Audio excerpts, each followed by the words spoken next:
So now the question is, can you hear me? Because we're obviously not getting sound the way I want to. So the question is, can you hear me? Tina said just static. What's that? Tina said just static. Well, I can stop the sound. I just need to know if they hear us. Oh, she can hear us. Okay, they hear us, but not the sound. Okay.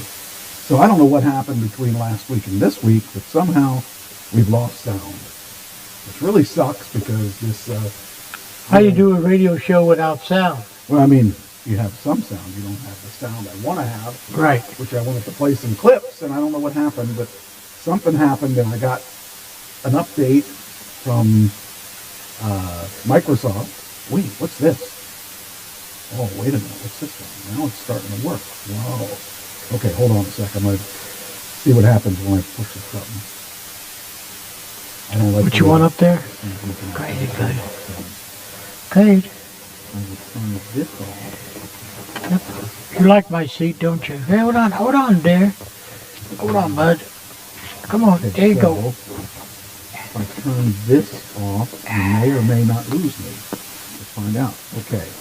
Now, do we sound any better or any worse? We still I don't know, static? Patrice texted me, said blame it on Cirillo. Uh-huh. Okay. Okay. I just want it to work. I don't care. But it's coming through. It's weird because it's coming through on that PC, which is not hooked up to our show. And I don't know. Let's see. Can you hear me clearly? I guess that's the big question. Because I don't know what's coming through and what's not coming through now. But I seem to think that for some reason the sound, it's actually missed. Oh, wait, what's this? That's missing. Okay. So usually I have two audio things. Blame it on Cirillo. Okay. Yeah.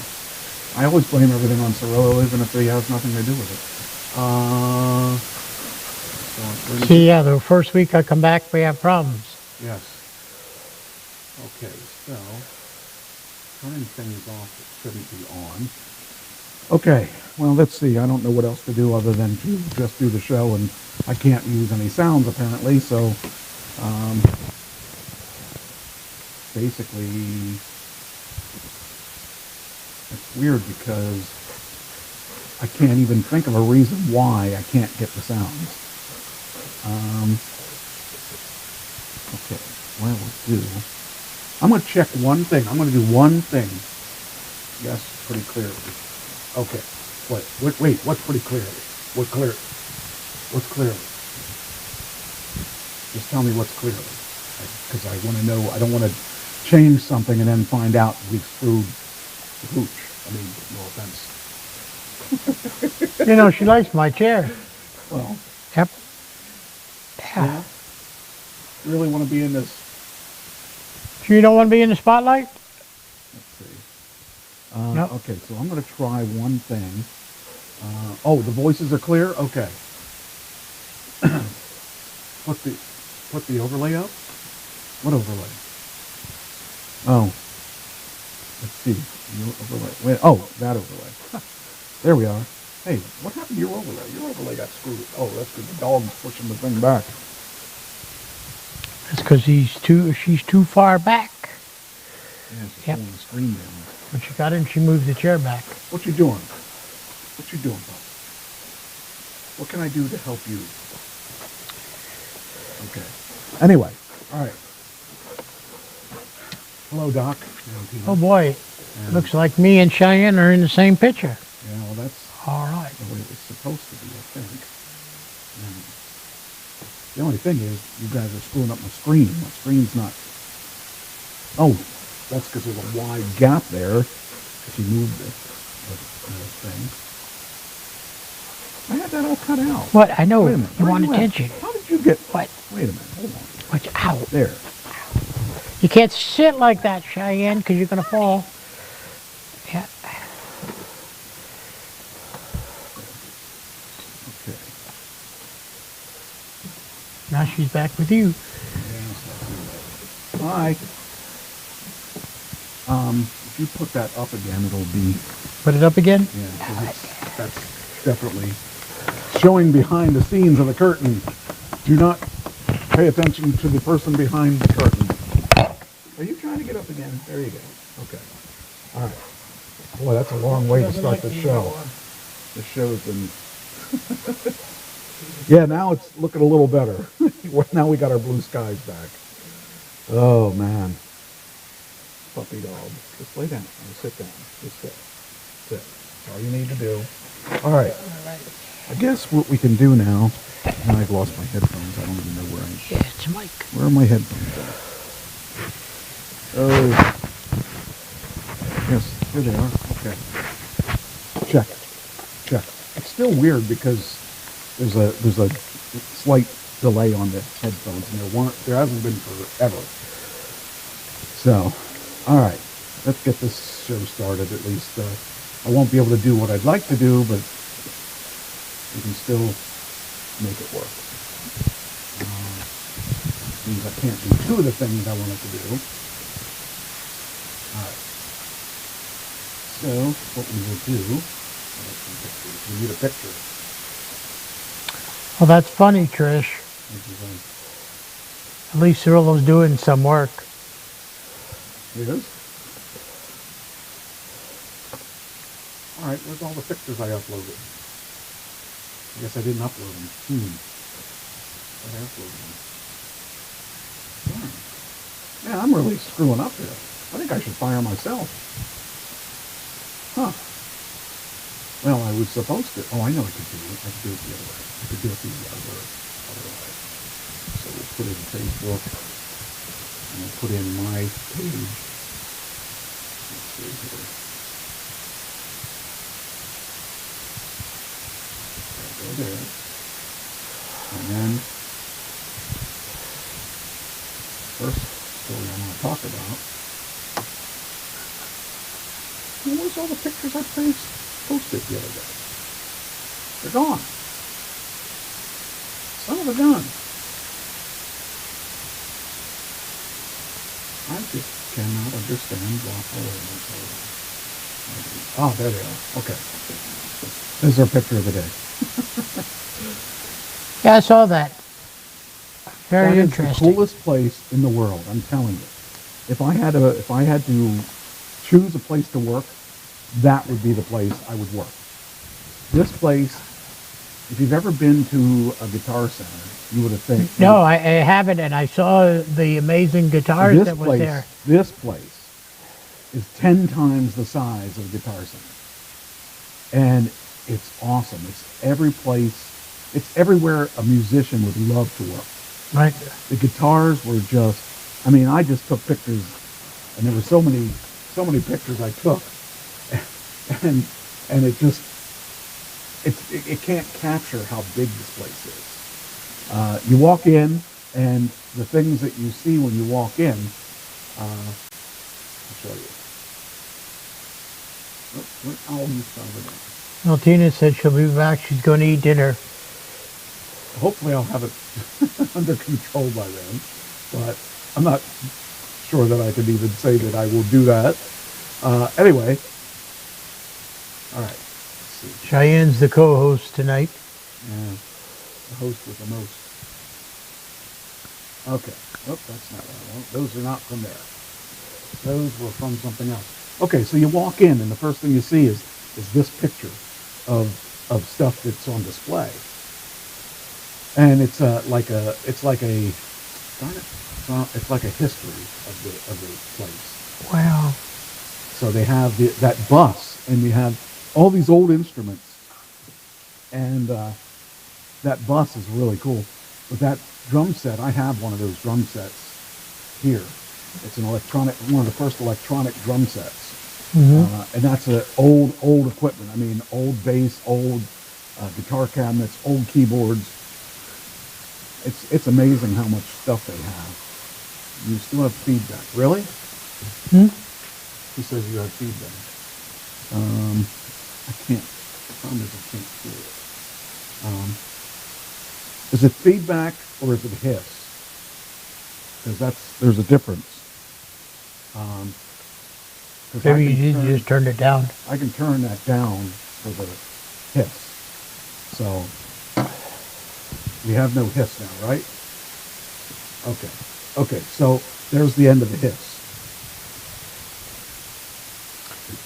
Anyway, so when you go to that place, they have this microbus there, and an old 4-track tape deck, not like a cassette 4-track, an 8-track reel-to-reel, Wow. which is it's just hard to believe that they have this stuff because in this day of so they started in 1979. They were a mobile recording studio, and they were working out of that VW bus. That's how they got their start. And this is the recorder another mixer board that they used, and the recorder, and it was out of a microbus. To me, that's just hilarious, because back then, this equipment would have been outrageously expensive. Probably would have been around what it is today, but in today's dollars, it would have been outrageously expensive. So then they have concerts at this place. They have a giant stage they have a giant cafeteria, and they have this stage in this cafeteria, and there's instruments and stuff on the stage, and they have concerts. They have Kenny Wayne Shepherd is going to be there. It's just an amazing place. I would love, if I had to have a job, I think I would love to work there. So, I mean, the place is just amazing. All right, Trish, we're moving. Yeah. Yeah, I would love it there. I mean, this is all old equipment. Down here, this little thing, that's an oscillator. This is this is a 2-track tape deck. This is looks like 8-track reel-to-reel, and these are cassettes. This is crazy how, it's all analog stuff, all old stuff. That's just an app or a map of everything they have, telling you what they are, what each of the things are. That's a Mac computer, an old Mac. I mean, it was really amazing. The place was just amazing. And those are old I got some of these keyboards upstairs. Ken never sold any of his keyboards, so I have all Ken's keyboards. And some of these are that era. It's just really funny to see them on display there. Hi, Pup. What are you doing? You're spinning around. What are you doing? Huh? What are you doing? You gonna let me do the show? Huh? Yeah? Okay. Let's see. What else? Trish wants to know, how did you hear about that place? Oh, we've ordered things out of that place before. Ken and I have. But the reason I went there was my guitar player has a board he bought from them. He bought it a year ago, and he's had all kinds of issues with it. So we drove the board back, and he replaced it. And they replaced the whole board. So while we were there, I was in heaven. I was truly flipping out over some of the stuff they had. Whoops, that's one way to get rid of her. But anyway, so that's that. But they've got a really full cafeteria. It's 2 stories. The second story is like for education and stuff. They have a spa. They have you can get yourself a massage up there. They have one of those tubes that you would go down if you were at a water park, except that it's not water. It spins around and stuff for little kids to go up, and then they could use the slide to come down. Oh, wow. And stuff. They teach kids classes there, and I mean, it's just really a neat place. You look great for a guy who died in a fiery car crash. Yeah, I think that's what I told her. I think she asked me something about it, and I said something about, she said, how was your trip? I said, well, I died in a fiery car crash. Oh, okay. But, because you can't expect me to give a straight answer. It's just not going to happen. But anyway, so they had rooms of equipment that was just unbelievable. I mean, it was. Where's my mouse? I don't even know where my mouse is now. Okay. Why is my mouse not working again? Okay. See, I spin the ball and you move. That's the way it's supposed to work, okay? But it won't work. Okay, we got another technical issue today. It don't look like it moved now. There it Oh, goes. There must be dirt in this. But my Bluetooth won't even work on my computer for some reason now. Okay. I don't know what's going on with this thing. That's, Hello, Jesse Joe. How are you? all right. Anyway, so, I mean, the place really looked like a musician's dream. I mean, it's Trish says the mouse needs cheese. it needs something. It needs to be not messing with me today. Because right now I'm already frustrated because the equipment's not working. All right, so that's the main entrance into the place, and then you. Your sister says it these looks like you have as many keyboards as they do. Let me tell you, let me show you. This is the first. These are guitar effects. Okay, this is one. Okay, if you keep count, you'll see how many different guitar effects Holy racks cow. I got. That's one rack. Here's another rack. Here's another. Oh, there's a special Van Halen rack. There's another rack. There's another rack. And these are all things These that are all different guitar, different voices different and sounds. wow. You can make your guitar. There's another rack. Here's another rack. If you didn't have enough, there's another rack. These are bass rack. These are bass pedals here. Some more. Wait, there's more. Trish said they look like dominoes. They all. I like the name of that one, Giggity. They've got lots and lots of foot pedals. If you ever saw a guitar player, he picks usually a foot pedal on to get different sounds for his guitar. That's what these things are. Then you go into the first room and it's guitars. And it's lots of guitars. I mean, guitars. I'm saying there's lots of guitars here. Look at those guitars. I was in heaven. I love guitars. And they got lots of guitars. I'm sure they're expensive too. Well, take a look. That one there is $2,114. Yeah, And it's not even, looks like it's missing some pieces. yeah. And then there's more guitars. And there's even more guitars. By the way, I'm not duplicating these pictures. These are all different guitars that they have there. Now, if you went to Guitar Center and saw their guitars, they would have probably one, maybe two walls like this. This place, this was just one room of walls of things that they have. And by the way, Guitar Center won't let you play the guitars unless a tech is there. And he has to take it down and give it to you. These people were all picking them up and playing them and putting them back down and stuff. Well, They let you play them. They don't have a problem with you playing them. See, more guitars. Trish wants to know how many did you bring home? I wish I would have brought them. I would have loved all of them. I mean, there's so many guitars there. And, I mean, this is just guitars. This isn't bass. The bass room is another room. There's some amps, just a couple amps. They have a ton of amps, too. That's a guitar setup of Van Halen guitars.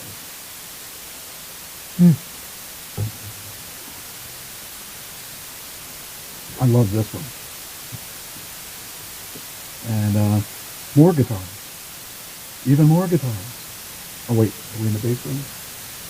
Oh, we're in the bass room here. Here's the bass. This is the bass room. I think it's the first one. Let me see if it's the first one or the second one. Oh, this is the bass. Wait. Okay, so the first one with bassing is this one. Good night, Jesse Joe. Already? Yep, she's going already. Oh, man. I'm sorry. Hell, it's, 7:45, I know. we got off a late start. Yeah. This one's a pretty cool guitar. This one here on the lower, actually on the left side, the two on the left, they're acoustic basses. Well, they're not acoustic basses. They're hollow body basses, which give you a different sound than a solid bass. There's some more basses. Some more basses. even more basses. Basses are us. Lots of basses. As you can see, I was in heaven. There was me. Different colors. So you can get an orange one or a blue one. They would definitely know who yours is. When you go to a practice or something like that, definitely, or a show, they definitely would know it's yours. And they have a room full of drums. If you're a drummer, there is a giant keyboard room. There's band instruments if you were into high school band instruments. A whole room dedicated to that. There's used instruments, a whole room just dedicated to used. Those are all new, but they have a whole area of used instruments. They have. Trisha's trying to be funny. It's all about that bass. That bass. I saw. Yep. She's trying to be funny even though she's not here. Yeah. It is actually kind of funny. Yeah, it is. I was thinking of it. That's the worst part about it. I just didn't say it fast enough. I wouldn't say it because it would reveal that I might have heard that song, and I don't listen to that kind of music. There is a room of lighting, with lights and for PAs, and there was PA equipment. There's a room for DJs. There's a room for. I was looking at microphones because I'm looking at getting maybe a new microphone set up, or I might get wireless headphones for stage, which means I wouldn't need a monitor. I could just listen to them while. But I probably will get that eventually. If you were doing your job, you would be here. There is what else is in it? I mean, that place is just.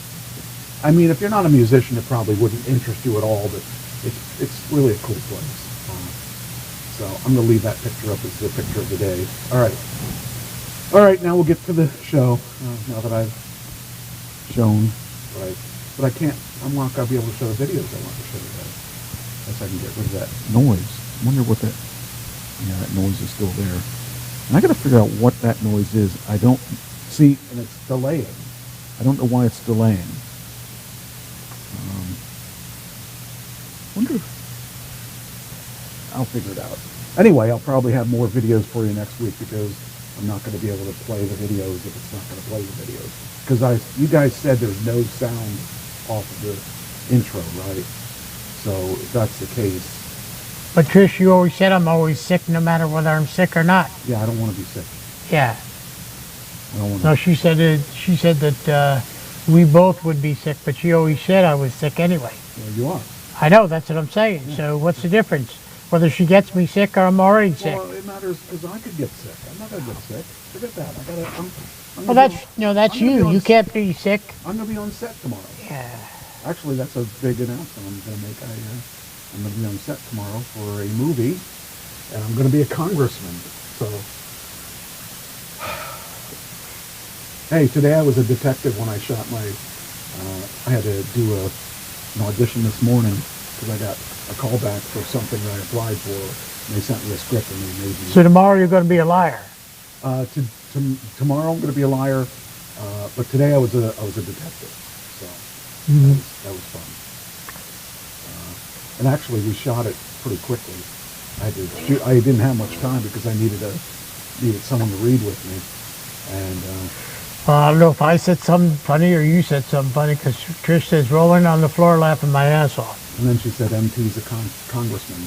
Yeah. Yeah, maybe it's. Well, that's what I said. He's got to be a liar tomorrow. Yeah, it was fun, and it was easy, and I got to be a good cop, bad cop. Well, I got to be the bad cop, I guess.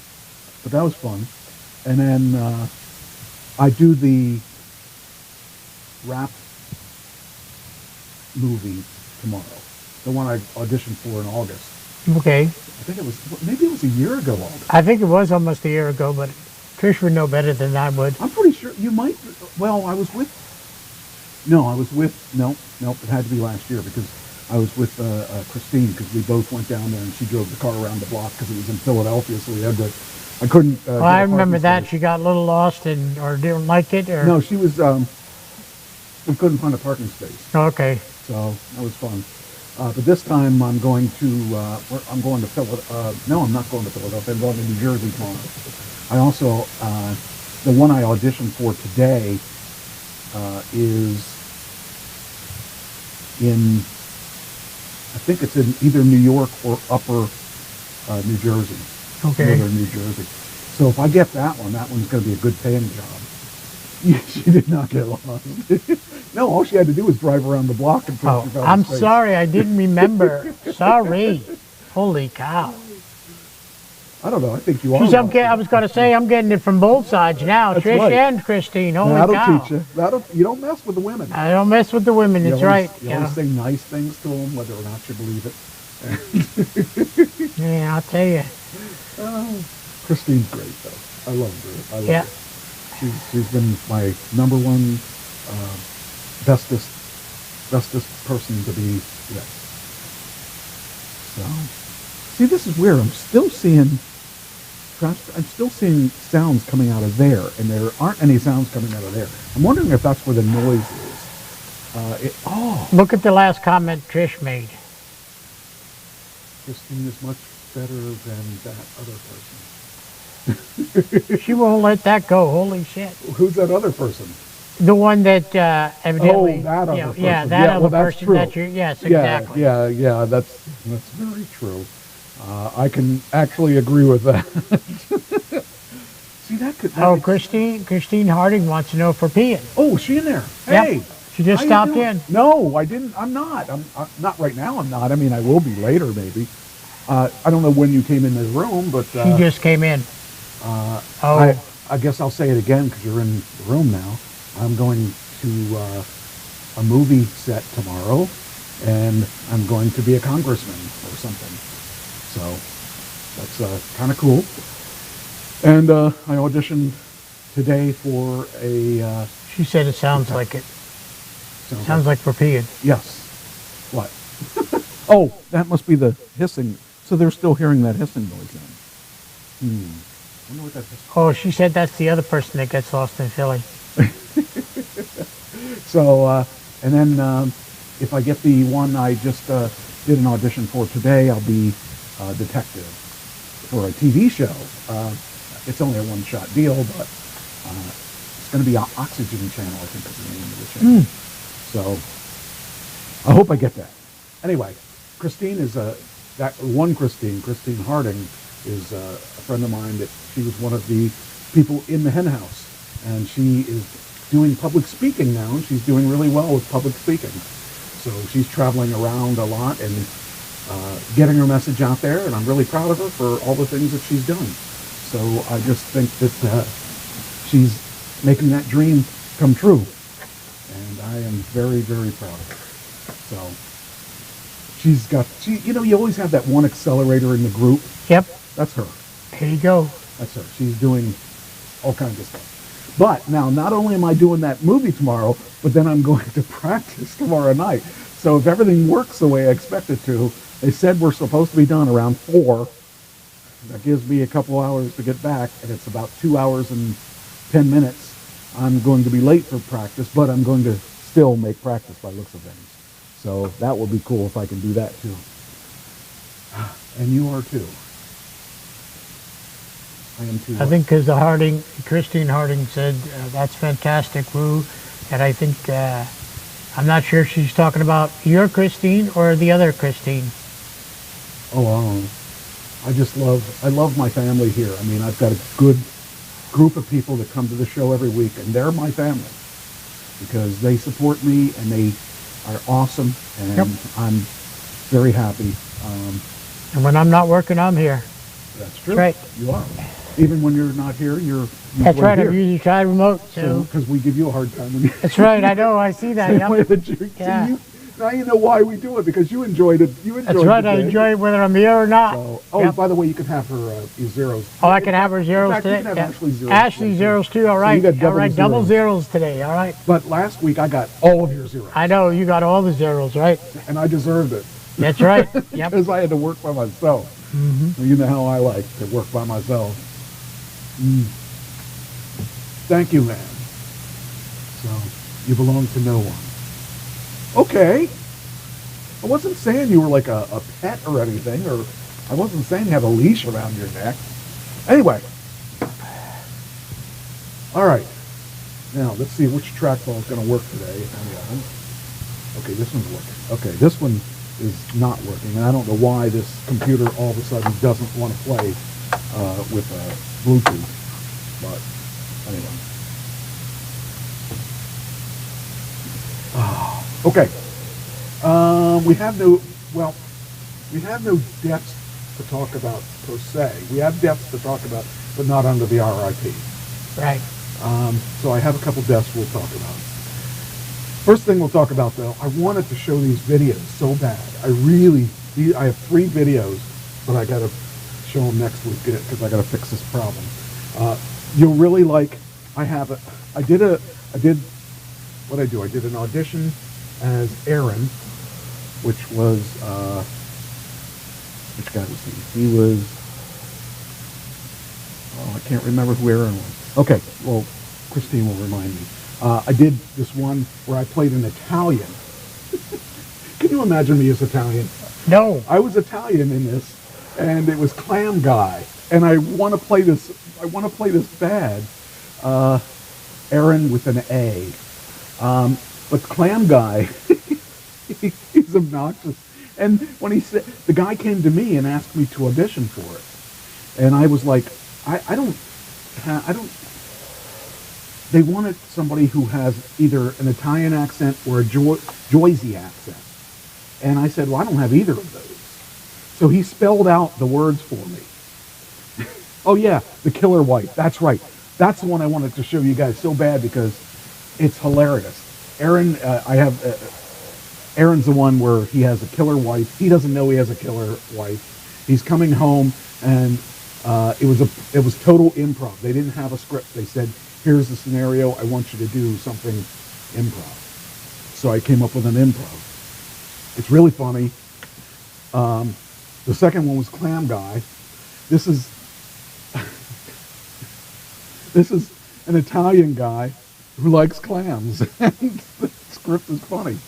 And then the third one, which nobody has seen except me and, well, Christine saw it, is the one I did today, and that's as a New York detective.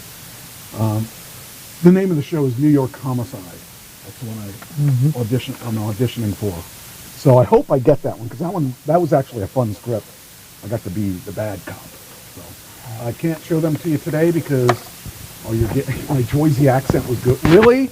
Okay, you think so. First break. You're taking your first break. First break. Okay. So the Jersey accent was fun. It was just, it was a riot because, I had no idea how to do any accents. I've never been one that did accents, so I just thought it was hilarious. Anyway, so the next thing we can do is move on to this one. I think Trish sent me this one. Elvis's. Now, we talked about this jet a while ago. Elvis's jet was in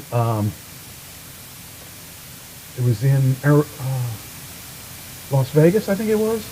Anyway, Elvis's private jet arrives in Plant City, the new owner to transform it into a country touring RV. Now, this is bizarre, but it's been sitting there in New Mexico for 40 years. A once private jet owned by the king of rock and roll has made it to Tampa. Now, I can't even imagine buying this thing because there wasn't much left of it. It was rusted out and everything. It's a 1962 Lockheed Jetstar being stored in Plant City by the owner, James Webb of Jimmy's World on YouTube. He bought it for $234,000. He bought this rust bucket for $234,000. The airplane itself is flipping cool, even though without the obvious connection. If you add the Elvis connection, there's no rock and roll star bigger than Elvis, according to Mr. Webb himself. It's really pretty cool, but there's a lot of work to convert this. I mean, he spent $234,000 for this stupid thing, and it's not road legal, so he's going to have to spend who knows how much money just to make it road legal. If he's going to turn it into into an RV. So there are pictures of it. There's the picture. There's the first picture of it, and it's actually pretty cool that that you can have this piece of history. And it's weird to think about that this was Elvis's private jet. And chances are, if you had bought it back then, you probably paid less than $234,000 for it, because back then money wasn't worth what it is today. You know, he probably paid $100,000 for it. This guy paid a lot more for it, and it's really not in any kind of workable condition. It is kind of cool though. It's because, you know, where else can you get a piece of Elvis that you know, that you can own a piece of Elvis? But I'm talking about this jet that was bought. This is Elvis's jet from New Mexico, and so they're going to turn it into an RV. So, hello, puppy. Welcome back. Anyway, I just think the guy spent $234,000 for this rust bucket, and like I was saying, chances are when Elvis bought it, he paid less than that. He probably paid $100,000 for it. Right. Back then. Of course, now if you bought something like that, you'd pay, you know, $1 million or so for it. But I don't know. You're going to spend how many hundreds of thousands, if not, you know, millions of dollars just renovating it, and the guy's going to make it into an RV. I don't know. Some people have more money than anything else. But I would love to have it just because it says... He makes it into an RV. Is he going to be able to move it, or just... I would guess that that's what the goal is to make that into an Well, that's RV. what I would think. Why would you make it into an RV if... Because it'd be cool. It'd be something to talk about. I think if I would... Here's what I would do. If I had it, I would fix it up, and then I'd go to car shows and stuff like that, and get paid to have it shown. Well, yeah, that's generally too. But that guy's got money because he has a good YouTube channel, not like me. But it would be really kind of cool to play with, to see it, and you know, I just can't imagine the kind of money he's going to have to put into it. That would What's doing over here, bud? She's being herself. Yep, But just being herself. anyway, but it would be kind of cool. I think it would be definitely interesting, and no one else can say they have something like this. That's true. A It would be mobile- the first yeah, in the a world, mobile I guess. That's exactly, Trish said it. It's a mobile museum. And it could be. It could be really a cool mobile museum. But man, the amount of money he's going to have to put into it to make it, he's not going to make it. I don't think he cares if he makes his money back. But it's kind of like me. I've got these guitars that I'm never going to play, and I just got them because they're cool. That could be his way of looking at it. He just has a more eclectic view of things. That's the way I look about Trish. You know, I got her just because, you know, I got her. I'll never play her, but, you know. It's what Trish said, kind of like the Wienermobile, if you ever saw Yeah. the Wienermobile. Yep. But a much more expensive Wienermobile. I mean, 'cause I don't know if there was ever a bigger dick than him either. Oh, I shouldn't say that, because I really liked Elvis. Elvis was one of the guys that made me want to be a musician. So, all right, that's that one. Then we got, this was sad. This is the first death that I wanted to talk about. Arn Anderson's son died. Now, I was afraid that this was going to be his younger son, because his younger son's a wrestler and looks just like him. 37 years old. Yeah, it's a shame. It's his older son. And it's such a shame to see someone die at a young age like that. I mean, I never thought I'd make it see where I am, but to see that someone died at that age is just... Keep on going the way I'm going. I'm going to be going pretty soon, too. Well, hopefully not. I hopefully not either, because I don't think Trish can take that. I don't know. It's sad to think about. I mean, I'll tell you, I'm really happy that I've been able to straighten my life out a little bit. So, anyway, so his son the son I was thinking of is named Brock, B-R-O-C-K, and Brock works for AEW. So I thought, oh man, I hope he didn't die, because he just is starting to get his life together. And I didn't know how old he was, but his other one is Barrett, and Mrs. Barrett here. And Barrett was 37, so that's just really a shame. I don't know if it says how he died. Let's see here.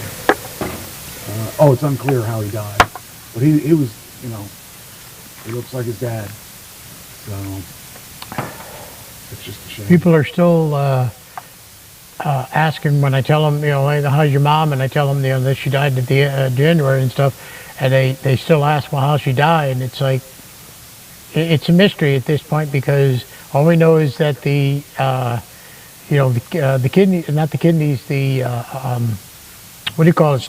There was no blood flow through the intestines, and How old was your mother? she was 76 years old, I believe. That's how she died.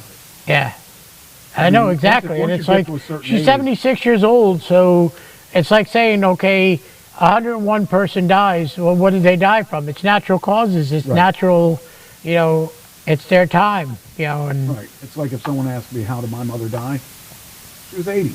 yeah, When you get 80, I mean, there's lots of things that are right, going to kill you. So I don't at know. those ages, you just say thank you for another day.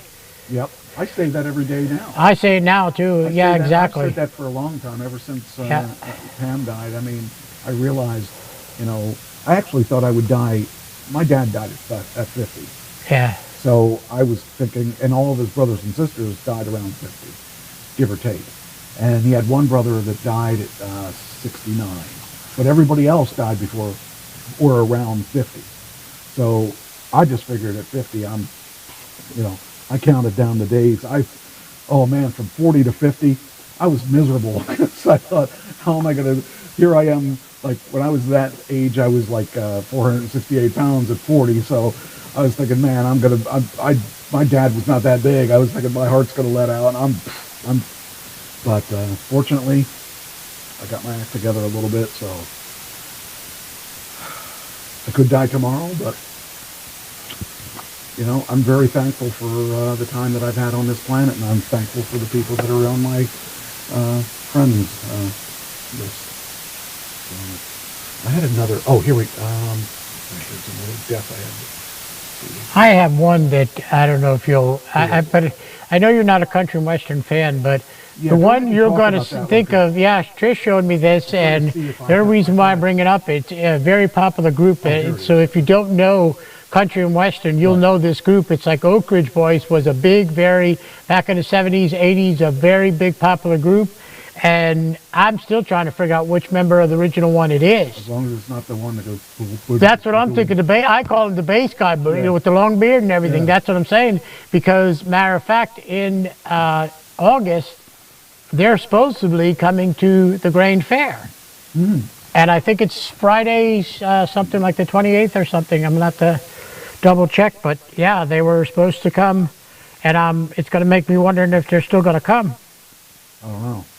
I think it's Friday the 18th. By the way, I changed the setting on the thing. If it's still hissing, let me know. Just So- need to change settings. So, Yeah, but it's like Trish showed me that this morning or yesterday morning, and I'm like, that is incredible. I'm still trying to figure out. I said to her, we had a conversation of who is it? Your girl. What's the matter? Read the chat room. Oh, for some reason my computer went out of that, and I don't know why. It says, after the fiery car crash, how could it get any worse? Oh, Me, I told her. She asked me how the trip went, and I said I died in a fiery car crash on the way back. So that's why she said that. Anyway, so the Oak Ridge Boys is winning. yes. One of the Oak Ridge Boys. It's one of the Oak Ridge Boys, and Someone sent it to me, and I didn't put it in there because I didn't. don't know anything about I it. didn't send it to you because I'm not sure. I knew you were in the didn't big. send me hardly anything this It week. I don't think is- you sent me anything this week. The singer Ron Newton. Ron Newton. Ron Newton, and her and I kept on going back. I said, okay, so who's Calvin Newton? I'm sorry, Calvin Newton. Which one is Calvin Newton? She goes, one of the original Oak Ridge Boys. I know that because it says the original Oak Ridge Boy Let's dies. take a look. Hold on. Yeah. That's just. We I got. was trying to look that up in Maybe my he computer. said something on his Facebook. Yeah, Okay. for some reason, Wow, there's a lot of Ron Newtons. I guess I should have put. What's the name of it? Oak Ridge Boys. My computer is saying not responding. Why ain't you responding? You may have to look at it this week if you get a chance.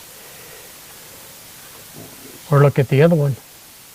And he wasn't on our Okay, He here we wasn't go. on our death list, no. Former Oak Ridge Boys singer Calvin Newton dies. Right, so he wasn't So- evidently the... He was a veteran gospel. Okay, here we go. There's your Oak Ridge Boy. Oh, might as well put it in the. I was going to say, I don't remember him then as being well, original. I don't know. I don't know if he was original. It says the original, and I always thought the gentlemen that are in there now were the original set. Well, they've been around forever. Oh, yeah. Really doubt Yeah, that like he would 30, be- 40 years now, those guys. And like I said, Calvin Newton, not Ron Newton. Well, that's what I said. we said that. I mean, that's what came up, I should say. But is that Trish chiming in? Had I made a mistake? Yes, it is. But anyway, it still came up as Calvin. Because I put Oak Ridge or Yeah, it says Oak Ridge Boys singer Calvin Newton has died. okay, it says here earlier this month, gospel singer Wesley Calvin Newton, the quartet's lead singer for 3 years in the 1950s, preceded the 4 current members of the group. But the band was set to pay tribute to him during a funeral in Georgia on Monday. Newton So I is a guess he will Korean- be there. Or they will be Newton there on is- August. Yeah, Newton is a Korean War vet.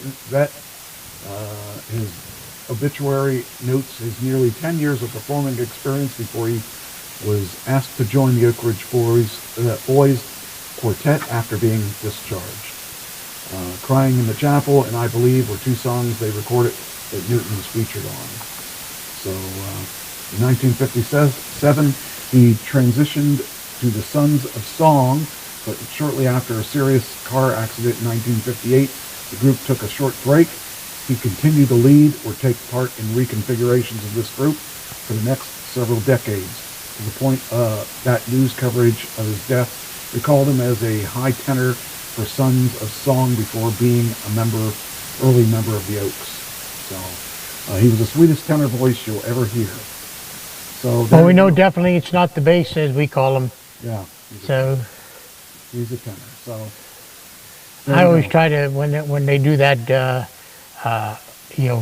giddy up, I always try to get to his voice, and I never can. Yeah, I don't know who that guy is, but he's got a He's the one with the beard. If you look at the original ones, the long yeah, but I don't beard. know his name. Yeah, I'm not sure of it either, but I was like, holy cow. I already put that on there. Okay, but I don't think I'll ever get as deep as him.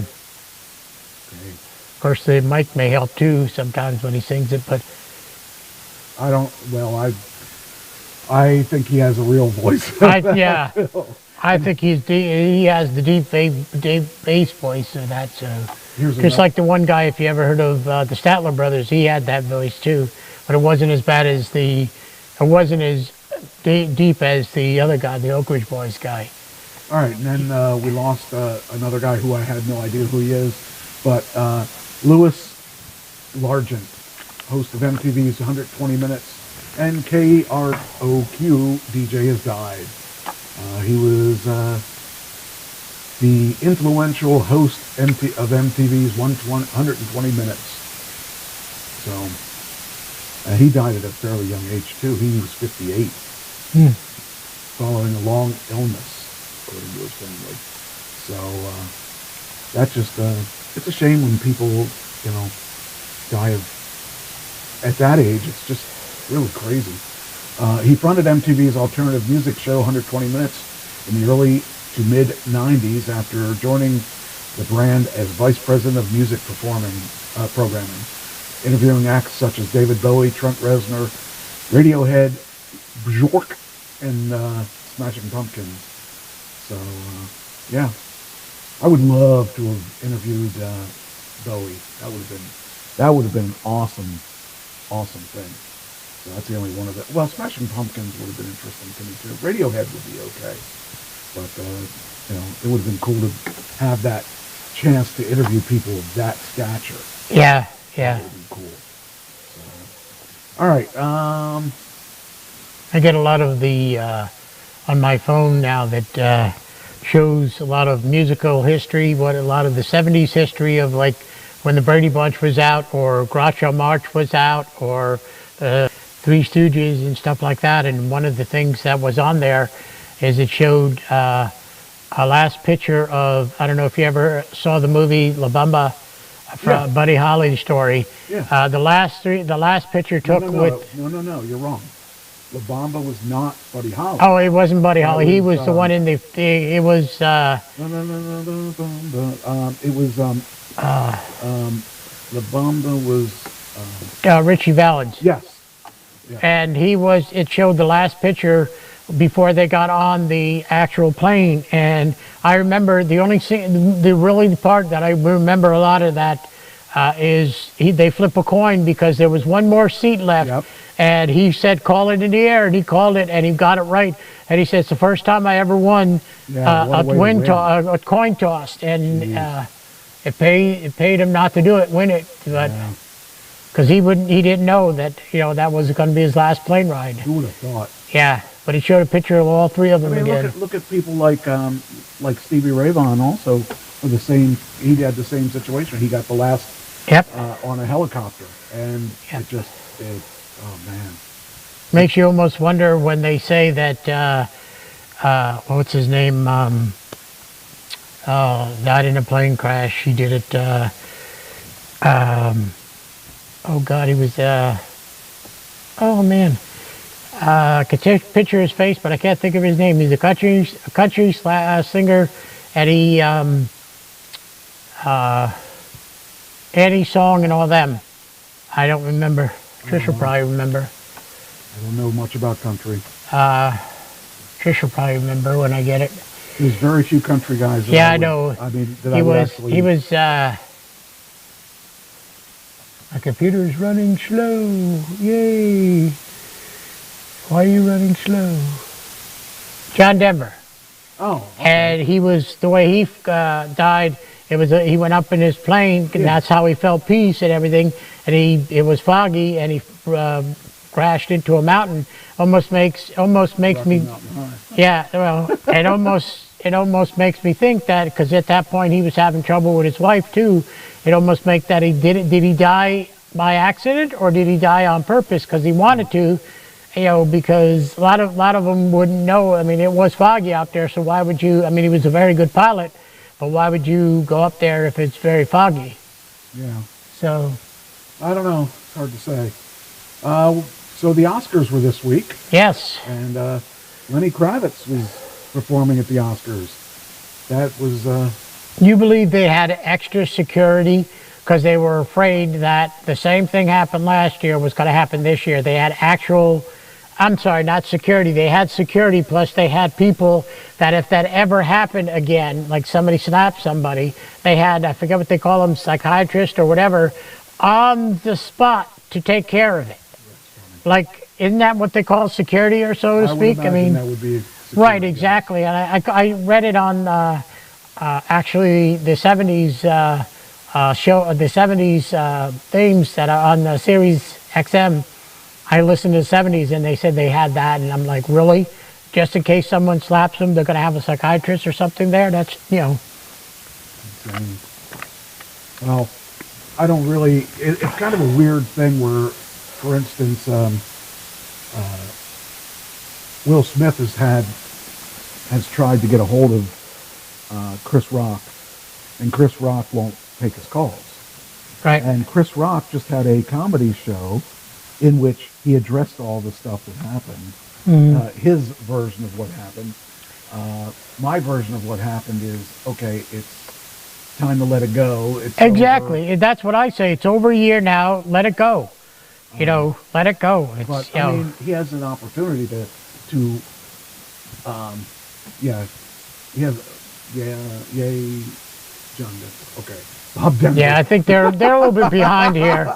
Yeah, I think they're a little bit Well, behind they here. are. There's usually a 30-second or so. Yeah. But anyway, so he had addressed it in his comedy.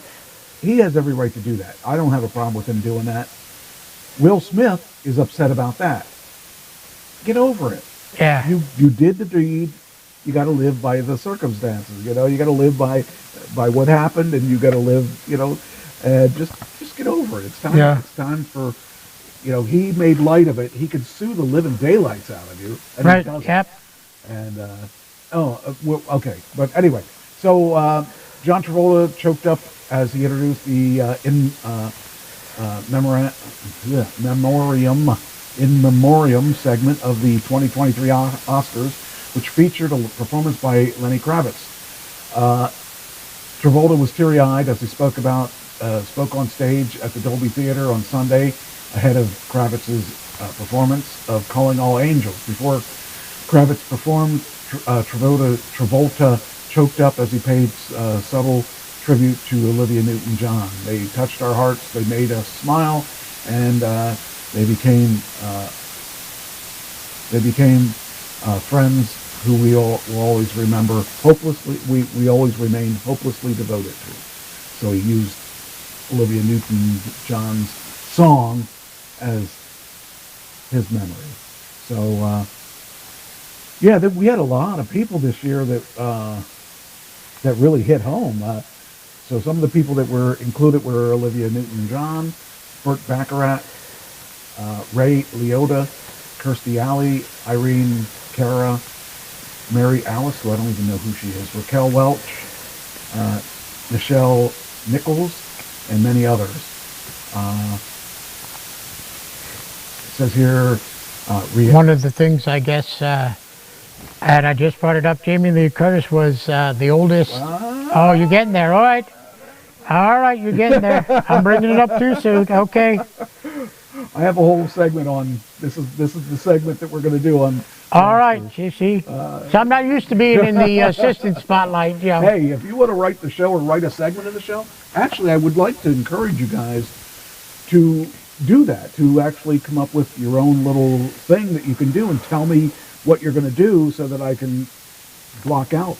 I would love to have you guys like do your own little, like you could have done the Oscars segment if you wanted. Yep. Because I wouldn't have I don't have a problem with that. I just usually take what if I didn't do the Oscars segment, I would get heat from my manager because she would say, how could you do a show about entertainment and not include that? Yeah. So I wasn't going to include it, but yesterday on the call, I was just going to do spotlight things. And right. And yesterday on the call, she was asking why I wouldn't have done, like I didn't do any reading on the Oscars yesterday because I was on the road all day Friday and Saturday. I didn't see it either. I thought it was Monday night and not... Well, I knew it was Saturday.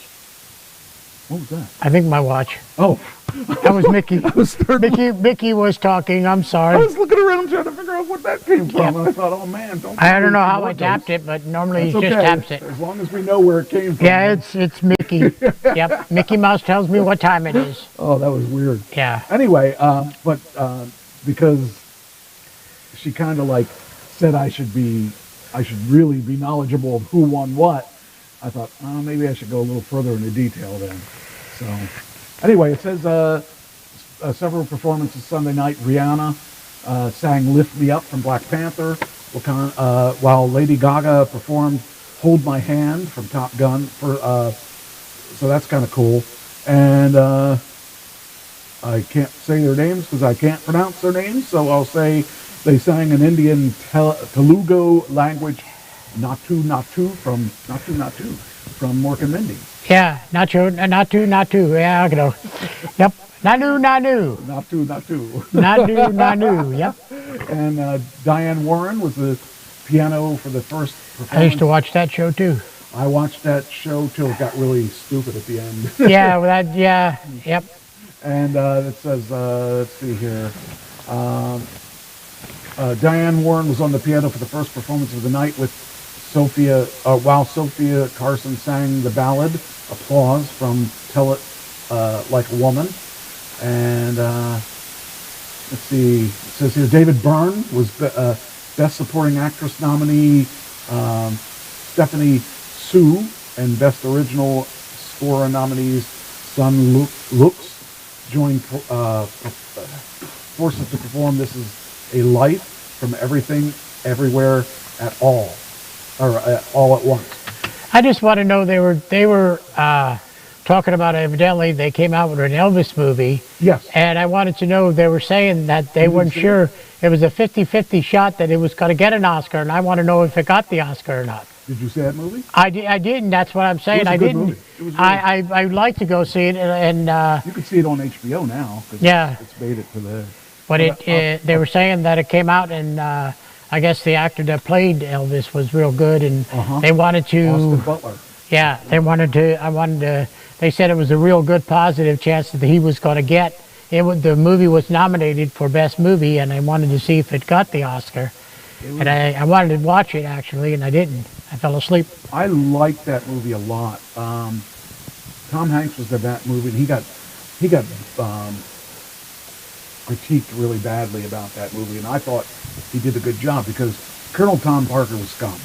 Yeah, And what manager gets 50% of your earnings? right. 50%. Exactly. That's just. And that's the thing. Elvis didn't know anything about that. He You know, didn't he care didn't either. know, that they don't get that much. They only usually get what, like 10% or 15% at most. I think 10 to 20 is Yeah, the norm nowadays. But Yeah. back then, it probably wasn't as regulated, and he didn't care because, I mean, the guy had so much money. He didn't. yeah, How much money does anyone? I know he was ripped off. I mean, I'm not saying that like that, but Yeah. But he went from being a kid without any food on his table to Yep. having more money than anybody. If you look at that, and we'll talk about this later. We're going to talk about the top wage earners in the entertainment field, yeah. which we're going to talk about shortly. But he made more money than he probably would have ever made, and it doesn't. If he didn't have that manager, It was almost like John. It almost reminds me of Johnny Cash the way he started out, and that his dad had two sons. One was Johnny Cash, the other one was his other son, and according to the movie, and I can't verify this because I didn't look. Huh? what movie? It was Johnny Cash. I don't remember the actual name of the movie, but it was all about Johnny Cash's life and Johnny Cash wanted to go fishing, and his brother back then, I guess, would cut wood and make money, and on one of those buzz saws. Yeah. And evidently, the older brother said, "Go ahead, and I'll be okay." He come back that way, and evidently the buzzsaw cut himself somehow, and his father got real mad at Johnny because evidently he could have been there to stop the buzzsaw, and ever since then, every decision Johnny made, it was bad, and like he would, do one thing, and I remember almost the last scene of the movie, to where he finally buys, because he was scrap poor, because his wife left him and and took the kids with him, and he fell obviously for right, Roseanne Cash, Roseanne, and Rose, yeah, and he basically was very poor, and he finally saved up enough money to buy a house because he liked the house, and his wife, actually, that second wife, his parents saved him because he was going down the drug and alcohol and all that valley, and she saved him, and finally he in this house, he brought both families to. Oh, that's that. Oh. That's the air freshener. Oh, That's it was the like second time I heard that both noise, of I them remember came that. together, and his dad says, "What's that tractor doing down there?" And he got mad, and he tried to bring it up, and he fell into the river with the tractor. And I remember the mom saying to her, "What do you want me to do?" She goes, "You're already down there. You might as well go down there and help him." And it's like, it's one of those things. I mean, I still can watch that movie over and over again, and it's funny because they say she actually wrote Ring of Fire for him. He's the one that introduced the trumpets to that. And that's how it, because the original version was without it, and then he introduced the trumpets with it. I'm not a big country fan, but I like Johnny Cash. Yeah, he Johnny basically, when he stopped and he went back into, because he did that Folsom Prison thing, and they didn't want him to swear or anything, and I remember him going that, if you can drink this water, I don't know, and he swore, and, I don't know how to damn do it or something like that. He, and everything, he was doing that, and they wanted to get that. He basically went into his producer, all dressed in black, and that was how he got that song. And it was one of his things where, how can you dress in black? How can you do this? And why do you want to do that? And he goes, I just want to do it. And he did it, and, it's funny. I saw a couple pictures of him before, she died actually. And then I think a couple weeks or a month later, he died. And, he didn't look that good at that point either. But he was truly a cool guy. I mean, yeah. I looked at his house went up for sale in Yeah. California, up in the hills, and it was a modest house, really. Yeah. I mean, if I had his kind of money, I would have an Elvis house, not Yeah. not a rinky-dinky house. Right, It yeah. was really kind of cool because Yeah. he had all kinds of special recording equipment and a Mhm. studio built into his house, and Yep. it wasn't really a big house, but it was really functional. So for a guy that had as much money as he had, he didn't spend it like crazy. So I don't know. I will tell you, if I had to tell you who my favorite country guy was, it would probably be him. Because he There was, that's how he became friends with, I forget his name didn't now he do an too. album of rock? Huh? Didn't he do an album of rock? Yeah, he did. He was, because I yeah. remember there was something that he did, this album that was with a bunch of rock people, and he did it. It was really, if I remember correctly, it was pretty cool. Yeah. So, They were saying, I think him and Elvis were the only two to actually do rock and roll and country, yeah. both. Him and Elvis were the only two. Yep. So I get Well- those tablets on my phone. But anyway, yeah, that's anyway. Where was? Oh, I was talking about. So The Oscars. Yep. Oh, I want to talk about Everything, Everywhere, All at Once. That movie. Apparently, that won everything. Apparently, that and Christine and I were talking about seeing that movie, and it's on. I think it's on HBO right now. So we'll probably end up watching that movie because we wanted to watch it anyway, but since it won all these awards and stuff, we want to definitely check it out. That was it for that article, but I have a bunch of things on the Oscars. Jimmy Kimmel was the host, Yes. and this is funny. Jimmy Kimmel called out the slap, the absentee invitees, and lack of female directing nominees on the Oscars. Oh boy! So at least he had a good sense of humor about the things that he was talking about, and I found that interesting that he went there because I wouldn't have expected him to necessarily talk about that stuff, but it was interesting the way he did it, and I found it entertaining. So the way he did you see it, or are we? I didn't. I Okay, I fell didn't see asleep. it either. I'm just I telling thought you. it was like Sunday night, and I fell asleep Sunday, and then I found out it was actually Monday, and I fell asleep last night too. No, it was Sunday. It was. That's what I'm saying. I wanted to see it, and I you fell wanted to see a asleep replay. Sunday. Yeah, because I was exhausted Hey, for Amy, some how reason. you doing, Amy Sue? Haven't seen you for a while. Yeah, she said June Carter Rose was his daughter, Yeah. and Yeah. it was in honor of his brother he lost, and it says 7 Oscars. So she was following along at home and Yeah. taking notes. So Jimmy Kimmel wasn't kidding when he promised there'd be no slapping at this year's Oscars. The late night host showed up for his third gig as the Academy Awards MC with flame reinforcements to prevent a replay of last year's infamous Will Smith, Chris Rock incident. And we want you all to feel safe. We want you, and we want me to feel safe. So we have strict policies in place, Kimmel said at the conclusion of his monologue, before calling out the action heroes in the crowd who would be involved in putting those policies in place. If you ever get mad at me, if you ever get mad at a joke and you decide to come up here and get jiggy with it, get jiggy with it was Will Smith. Yep. You'll have to go through the Adonis Creed, who was in the audience, to get to me. And as the camera cut to the newly minute Creed 3 box office champion Michael B. Jordan, and Ronki's pupil wasn't the only ringer in the crowd. You'll have to do battle with Michelle Yeoh, which we'll talk about her too, before you get to me. So we can continued as the Asian action movie icon and Best Actress nominee struck a fierce pose from her seat. The roll call protectors included Pedro, the Mandalorian Pascal. So if you ever watched The Mandalorian, he was there. Wow. Andrew Garfield, who was Spider-Man. Yeah. Steven Spielberg from Jaws, and of course Guillermo, not the Pinocchio director.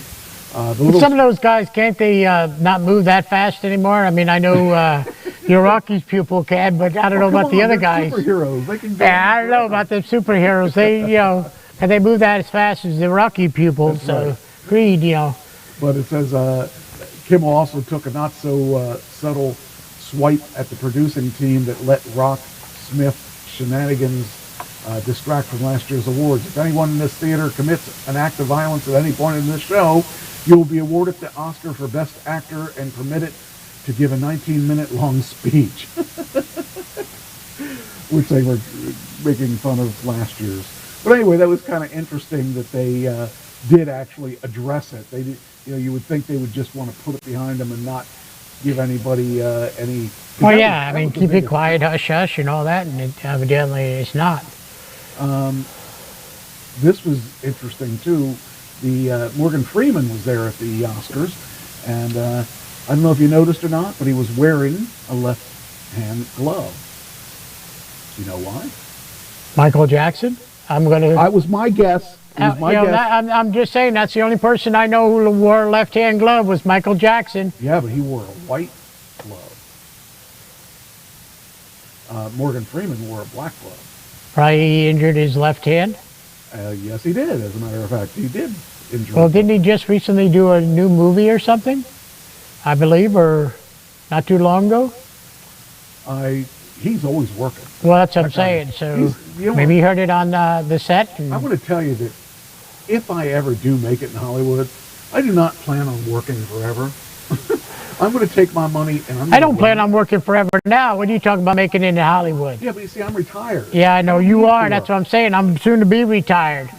Because I was just telling Trish, with the taxes being done, I said it's almost like, I know I hurt myself by moving it to every year from 3 different to 4 different places, but still, it's like with the way they do the taxes, you owe taxes when you do that.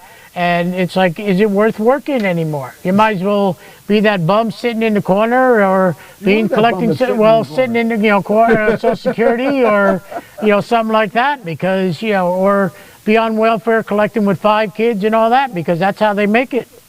Because they certainly don't give it to the person who's out there working and needs a helping hand. So the answer to the glove. First of all, Freeman's 85. I think one of us has him, don't they? I don't know. Oh.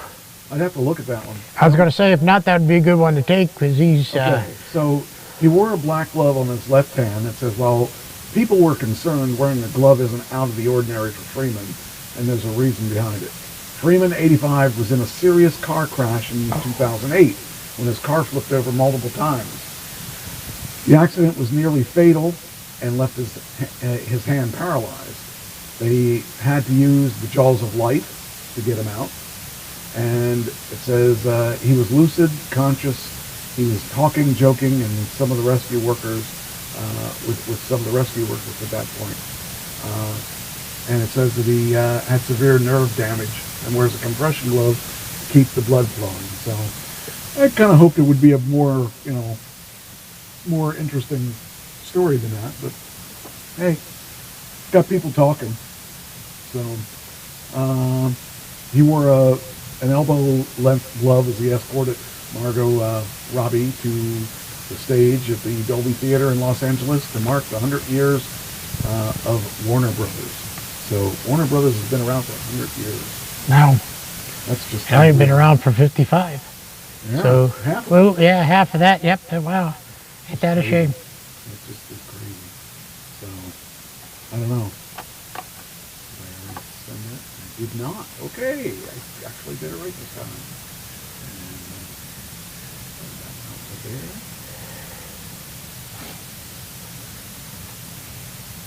All right. All right, now let's see. That was the Morgan Freeman. They also had, yeah, I think this was that. You weren't here last week, but I talked about Leonard Skinner last week Okay. because Rosington Collins died. Yeah. The last living member of that band. So Leonard Skinner that you watch today is not the Leonard Skinner that was from the 80s or the 70s. Mm-hmm.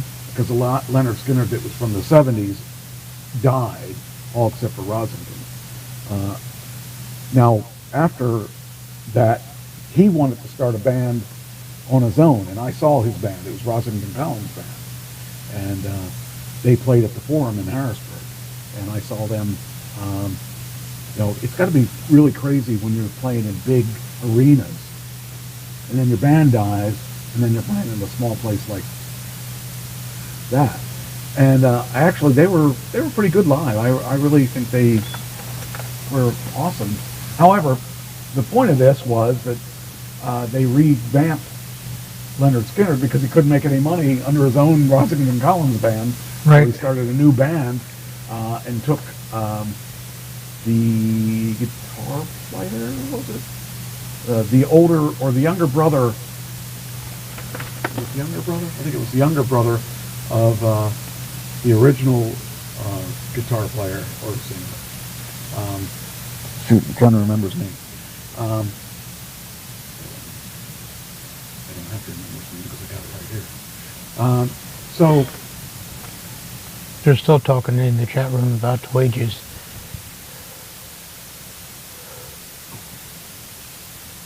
background hiss is awful. I'm sorry, I can't fix it right now. I tried to fix it. I'll fix it for next week though. So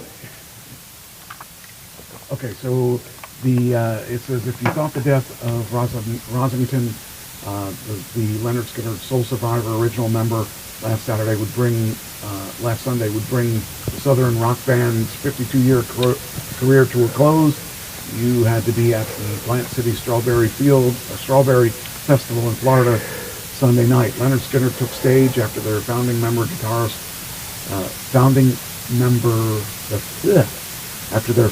guitarist death at 71. They're still getting that hiss sound. Yeah, I can't. I know. I turned it all the way down that I could turn it. I could just quit the show tonight and we could just call it a night if you want to. It's going to drive you guys crazy because I can't fix it while I'm on the air. So I'd like to be able to fix it, but if it's really annoying you guys that bad, we can just call it a night and I can save this stuff for later on this week or next week or something. So I'm sorry that I don't know what the problem is. I just had an update right before the show, unfortunately, and I shouldn't have updated right before the show, but I was hoping to get my mouse back, and I didn't get my mouse back. So, okay. What happened to the left mouse? What's that? You said your mouse back. What happened to the left mouse? You didn't eat enough cheese or something? I don't know what the problem is, but for some reason I'm not able to get my SCSI or my Bluetooth mouse working. Yeah. Anyway, the group we're talking about, so the band became, Ronnie Van Zant joined the band. Your sister said it's not that bad, so evidently not quit the show. Okay. I would like to continue the show because I did this work and put the stuff together. I wish it would fix the problem itself, but unfortunately it's not. Anyway, but the group paid tribute to Rosington with a mid-show performance of Tuesday's Gone, setting the song to images of the late guitarist who in 1964 formed the earliest version of the band that became Leonard Skinner with Ronnie Van Zant and drummer Bob Burns. Rosington would go on to survive the 1977 plane crash that killed Van Zant, guitarist Steve Gaines, and the backup singer Cassie Gaines, and ultimately broke up the band. After a 10-year hiatus, the group reformed in 1987 with, so Ronnie Van Zant was the original singer. So they brought in his brother, Johnny Van Zant, and he became the singer, the second round of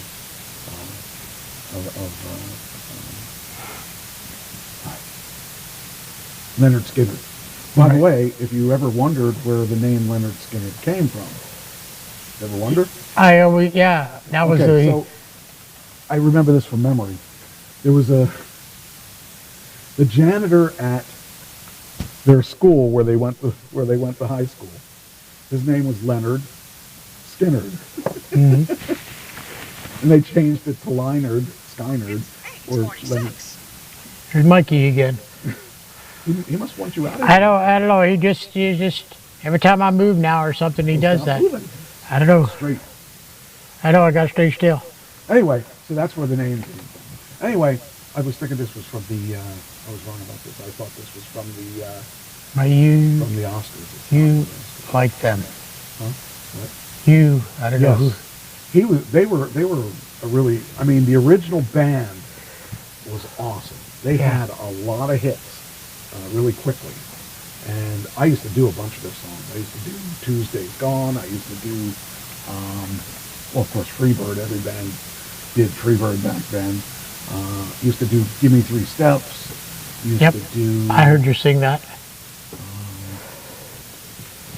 I had I the did privilege some of other- hearing you sing that live. Um, I had the privilege of hearing you sing that live. Where'd you hear Give me three. I think you did it at the last show with for the fair, didn't you?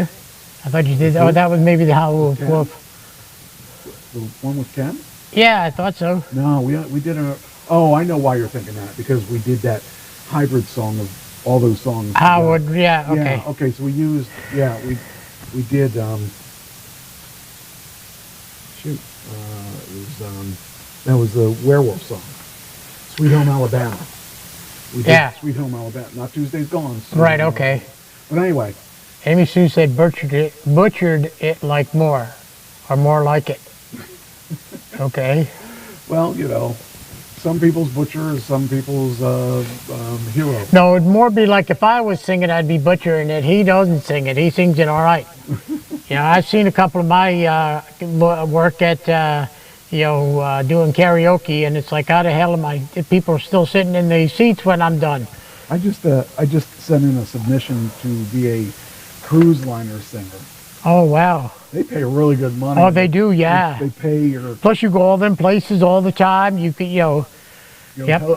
You have to do a 6-month contract with them, which means we'd probably not have a show for 6 months. But it would be. It's funny because you get to go to.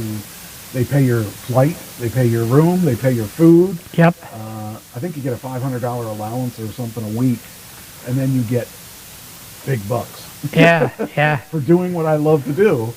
So we'll I've see. always like I've watched the Love Boat all the time, and I've always like be interested to be one of those people, or working on, even if it was in the kitchen working there or something, and it's like just to go where they go, and like I said, they go to Acapulco all the time, and how many times have they been there and they go, okay, we're going to go to Acapulco, and they come back with how many souvenirs and stuff like that. And But the thing with me is that I'm not a real sociable person. So once I perform, I would go back to my room and yep.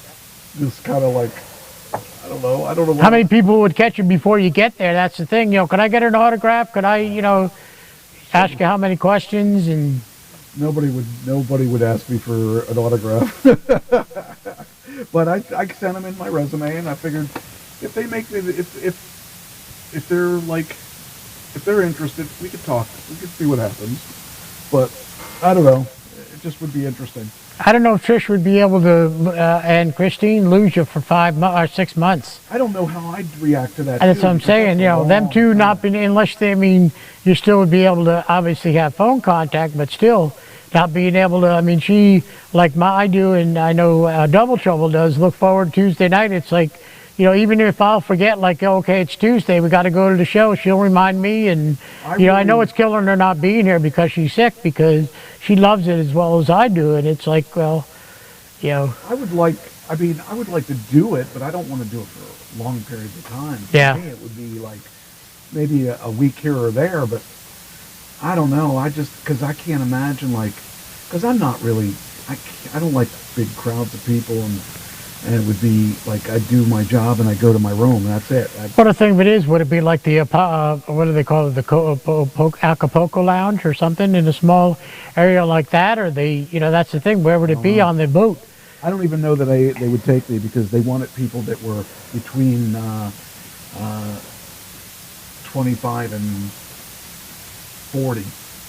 Wow, I wonder why. And I just sent it to them as a kind of like, would they take me or not? And I sent it in Saturday. Well, they're probably looking for experience too. And then they sent me back a reply and asked me to give them more information about me because they knew my age. They know my age going in. So and I sent them videos and stuff of the stuff that I did. But I would do it for the resume more than anything because then it gives me some credibility. Yeah. But I don't want to do it for like, I don't know. If it was just like a Thursday, Friday, Saturday thing, Sunday thing, I might do it a couple times. Mm-hmm. But if it's like 2 weeks at a time, or if it's like, 6-month contract, I mean, I can't be away for 6 months. I wouldn't mind doing it like a weekend here. That would be your commitment. You wouldn't be able to do your acting and your other singing and all that. Thing. I mean, I don't want to give up because right now I'm just getting things going with the acting, and I don't want to give up any of these things that I've been working with. So I don't know. We'll see. Well, I didn't fudge my age. No, I gave them exactly my age, and I didn't. I just wanted to I don't know. I just was curious because they are paying really good money for doing this. So this is kind of money that that you would say, what? They're going to pay you that much to just because you figure you're only going to do maybe an hour, maybe 2 hours a night, and they're going to pay you a couple $1,000s for this. This is like crazy. I don't know. But the thing is, once Amy Sue said you could perform on the ferry across Lake Michigan. Yeah, I mean, it would be something like that. And I don't mind being away a couple days a week or a couple days a month. But if I have to be away like a month at a time, yeah, or if it's saying 6-month commitment, if I have to be away, Trish would go crazy if I did that. I wouldn't want to be away that long. I don't mind a couple days or a week because if you're working a job, you're going to be away. No matter where, even if you're working locally, your time is going to be taken up for 5 days a week, or 6 days, or even 7 days a week. And I don't mind a couple days a week, but I'm retired. I don't want to be putting a giant commitment into something like that. But I may like it. I may like being on the stage. I still try and figure out how those truck drivers do it when they go cross country. Well, I got some truck driving thing that'll be fun that we'll talk about hopefully later. All right, so I'll move on. All right, now let's talk about the Oscars again. Let's go back to the Oscars. Because I thought the Skinner thing was... Okay, so here's the list of Oscars, the winners. Now, by the way, we used to do, back in the old days, back when we had shows, when we had these Oscars, we would go a week ahead and you'd have to guess who's going to win. We didn't do that this time because I didn't even... Yeah, I was wondering if we were doing that this year. We would do it if I would have been paying attention. But So... here are the winners of the Oscars. By the way, this girl here, that's Michelle. She is an Asian girl that moved to the United States to become an actress, and she's doing quite well. So she's all over the place, and she actually won one. So this one here, do you know who he is? Brendan Fraser. Oh yeah, wow. And he has changed a lot. Oscar, and He's changed a lot. Wait till you hear what he won an Oscar for. Okay, anyway, so Everything, Everywhere, All at Once won 7 awards. I want to see that because everyone's telling you got to see it. It's supposed to be a really good movie, so I want to see it. And it is a multiverse movie, so it takes place in multiple universes. I want to see if I can... you know what happened weird? I already trimmed your area up, but your area... My area looks like I'm behind the curtain on the right-hand side. I need to reset it because it's not right. Something happened because we had a lot of stuff there that I cut out of the picture that is back in the picture for some reason. I don't know why. Let's see if we can... Oop, that's me. Oop. put me back. Goes to 1. You. Yeah, now it'll look a lot better. We'll just cut that area out there, and now we should be. Now it should look. Yeah, that looks a lot better. Okay. All right. All right. Now let's see. All right. So the film's total haul included Best Picture, Best Director, or directors, Daniel Kwan and Daniel Scheinert. Best Actress with Michelle Yeoh.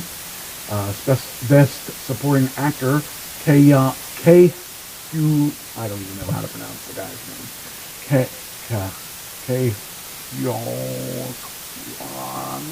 And Best Supporting Actress, Jamie Lee Curtis. Screenplay, Kwan and Scheinert again, and editing is Paul Rogers. Not since 2009 when Slumdog Millionaire won 8 awards on a single night, has a single movie dominated the Oscars.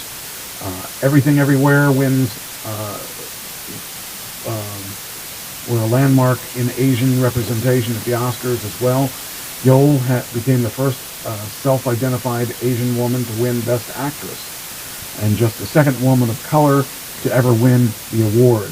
For all the little boys and girls out there who, like me, watching tonight, this is a beacon of hope, and this is proof the dreams do come true.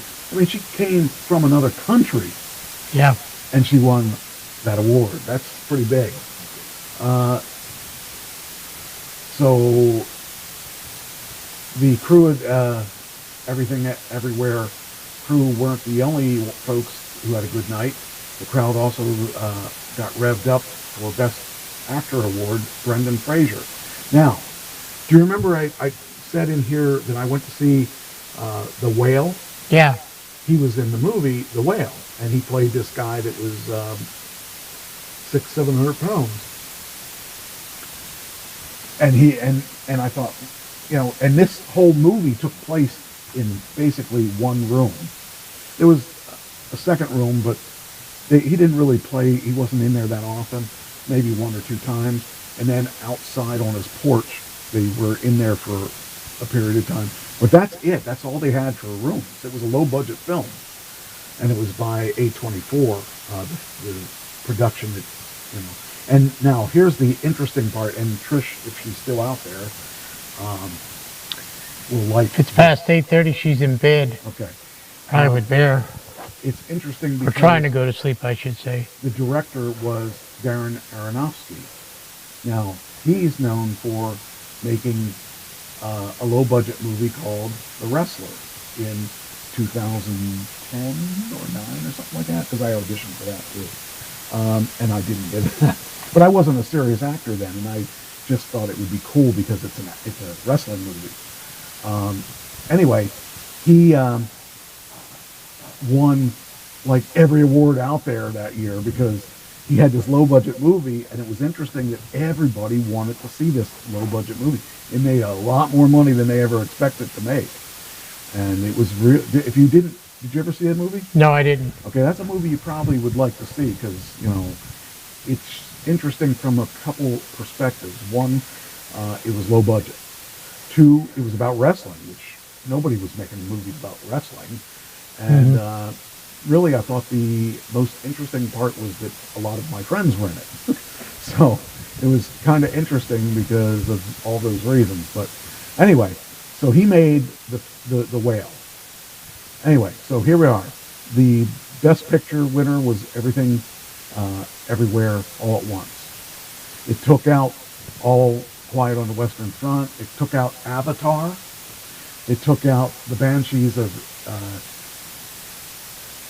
Inisherin. It took out Elvis. Took the Fablemans, Top Gun Maverick. It took a lot of movies out that I would have expected to beat that.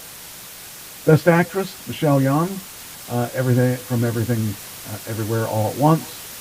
So she won that. Best Actor was Brendan Fraser of The Whale. He took out Elvis. He took out Colin Farrell of The Banshees of Inisherin.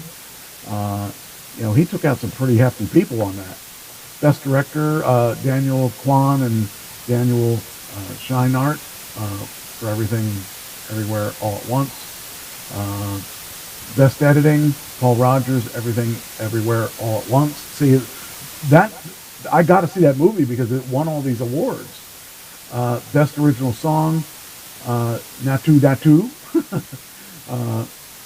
So that was interesting. Best Sound, it was Top Gun, Maverick. Best Adapted Screenplay was Women Talking.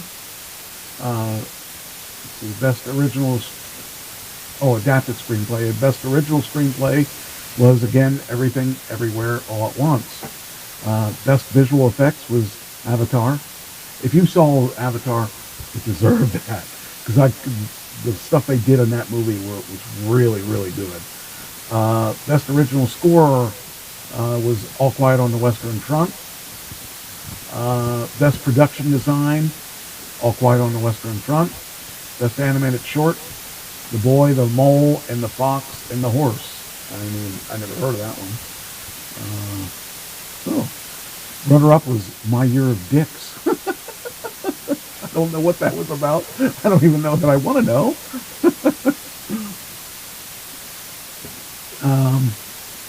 Let's see, Best Documentary Short was The Elephant Whisperers. I never heard of that one. Best International Feature was All Quiet on the Western Front. Best Costume Design, Wakanda Forever. I really thought Wakanda Forever would have won maybe some of this stuff too. Best Makeup and Hairstyling, The Whale. If you had seen that movie, I'm telling you, that movie was really intense. For one room, it was really intense. Best Cinematography, All Quiet on the Western Front. Best Live Action Short, An Irish Goodbye. Best Documentary Feature, Naval Die.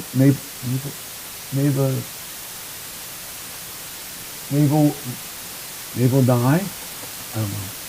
Best Supporting Actress. Now this was the interesting one. So in this we had Angela Bassett. She was in Black Panther. Hung Chau of The Whale. The Banshees of Inisherin was Carrie Condon. Stephanie Howell was Everything, Everywhere, All at Once. And Jamie Lee Curtis was Everything, Everywhere, All at Once.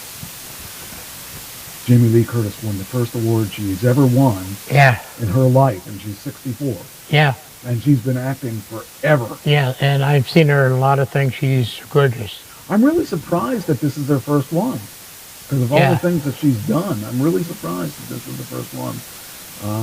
And she won that. Now, the thing that was interesting about this was there was a lot of hubbub about her winning this, and everybody went crazy because she won this, except Angela Bassett. Angela Bassett was really upset, and you could tell visually that she thought she was going to win that award. Yeah. And so that was like a big thing because, she didn't applaud. She just had a really bad look on her face. If I was up for an award like that, I would just be happy to be up for an award like that. Well, that's what I'm saying. Yeah, and, it's got to hurt. I mean, you think you might actually have won that, and I'm sure that it's easier to say this than. Well, I think a lot of people, when you go up for in baseball or whatever it is, and they, like a Hall of Fame, and I know they elect you there, but it's like, okay, if you're up for I think to use the example, the football thing had they nominated the Dallas Cowboy head quarterback, and everybody was like, wait a minute, what about this guy who's in the World Series, or what about not World Series, the Super Bowl and stuff like that. So what it's like, wait a minute, he comes out of the blue, and they don't realize it's not who's in the who's in the main event of that thing. It's in who actually does the most charitable work. So, and I guess he did at that point, and people were like, well, why is he getting it? And that's shock. When you're up for that award, you're expected, like everybody who's up for it expects to win. Right. I mean, I agree with you. it's an honor to be just nominated, period. Right. Because that means somebody out there knows that you're doing a good job, even though you may, except being number 2 or something every once in a while, even though they say, try to be number 1, but except for being number 2, because number 2 may get more productions and stuff like that rather than the guy who's first number 1. Well, number 2 is just the number 1 loser. Yeah, yeah, that's true. But yep, I've been number 2 a couple times. yep, I've been there too. So Let's see, what do we got? So then the best supporting actor, Ke-Huy Quan, Everything All at Once. Best animated feature is Guillermo del Toro's Pinocchio. Let's see here. And that was it. So I found that interesting. So it's interesting because, unless you're in the field, the acting field, you don't realize how emotional, especially when you're when you're voted for to come in second or third or whatever it is. I really would have thought Elvis would have won something, and it looks like they didn't win anything. And I'm really surprised that The Whale ended up winning it. I thought The Whale was a really good movie, but it was up against Batman and Black Panther and Elvis and All Quiet on the Western Front. So I'm really surprised that it didn't do that it actually won an award. So like I said, Angela Bassett was not happy that she didn't win, and I thought she did a good job in Wakanda, but hey, I'm not the person that votes, so I guess I need to see that movie, Everything Everywhere, and all that stuff. So I will be working on getting time to see that. Here's a weird story, and it's something that I still am not really sure what their beef is. Now, me being a fat guy, I understand that the idea of what they were complaining about, but it's really a stupid complaint overall. And it's kind of like saying that only I got to be careful how I say this because this may sound really worse than I want it to sound, but it's kind of like saying that only a certain type of person can play a certain character. Because when you're acting, I mean, you have all kinds of people that want to be in for a part. For instance, I should not be playing an Italian guy because I'm not Italian and I don't have an Italian accent. But some people would say, okay, well, you're not Italian, you shouldn't be playing that role. Well, here's what they're complaining. Dove Soap of all people, you'll like this. So I'm talking about the Dove Soap complained about the Oscars, complained about a part of the Oscars. And the part that they complained about was that Brendan Fraser won an award for The Whale. Now, he played this 600-pound guy.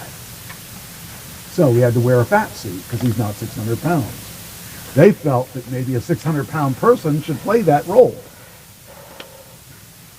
Okay, that's stupid. Well, that's like I said, it's like complaining if I were to get the role. Sorry about that, people. I didn't mean to hit my microphone. That would be like complaining if I got the role of the Italian guy that I shouldn't play that because I'm not Italian. Well, I always wonder why they're an actor or an actress, mostly the actors, they go for a role and then this role has a beard or, they like a certain hair appearance and they gotta, I know a lot of times they can make wigs and stuff like that for the role, but still, it's like, why do you got to lose 50 pounds to get in this role? Or why just find someone who already is 50 pounds lighter and stuff like that, unless it's one of those, he fits the part or she fits the part best. If you had a chance of getting, say, I'm going to try to think of a person that would be, what are you doing? if you had a chance to have someone like me play a fat person, I'm not as fat as I used to be, Right. but I know what it's like to be fat. But you would have to put stuffing if you wanted me to be a 400-pound guy or a 500-pound guy. Or you could find a 400 or 500-pound guy to be that. Well, I mean, and to me it comes down to, is the guy, in this case, this guy was Brendan Fraser, who probably might be 200 pounds playing a 450 or 500 or 600-pound guy. Would you rather have him play it or find a 500 or 600-pound guy actually to play that? Right. Okay, well, you got a problem here. First off, if you get a 500 or 600-pound guy, who are you going to get that has name value? Not Name anymore, value. because I could think of a couple of them, but they're dead. Yeah, that's why. They're Yeah. dead because they were 500 pounds or 600. Look at Louis Anderson. That's that one of But them he- I was thinking of. But he's not a great actor. He's Yeah. not. He's a comedic actor. He's pretty funny sometimes. But that is this for a serious movie. If I saw the movie and I don't really see him in that role. Who else do I know that? I mean, there aren't that many big guys that I would Trying to about. think of who's the other one I was thinking of, that he was in Airplane and stuff like that. Planes, trains, and automobiles. Oh yeah, John Candy. John Candy, yeah, he would have been Candy would have been probably okay in that, but the thing Yeah. is, it's not a comedic role. right. So you have to have an actor that can be funny, but not trying to be a comedian. Right. Because that movie had some things that were pretty interesting in that.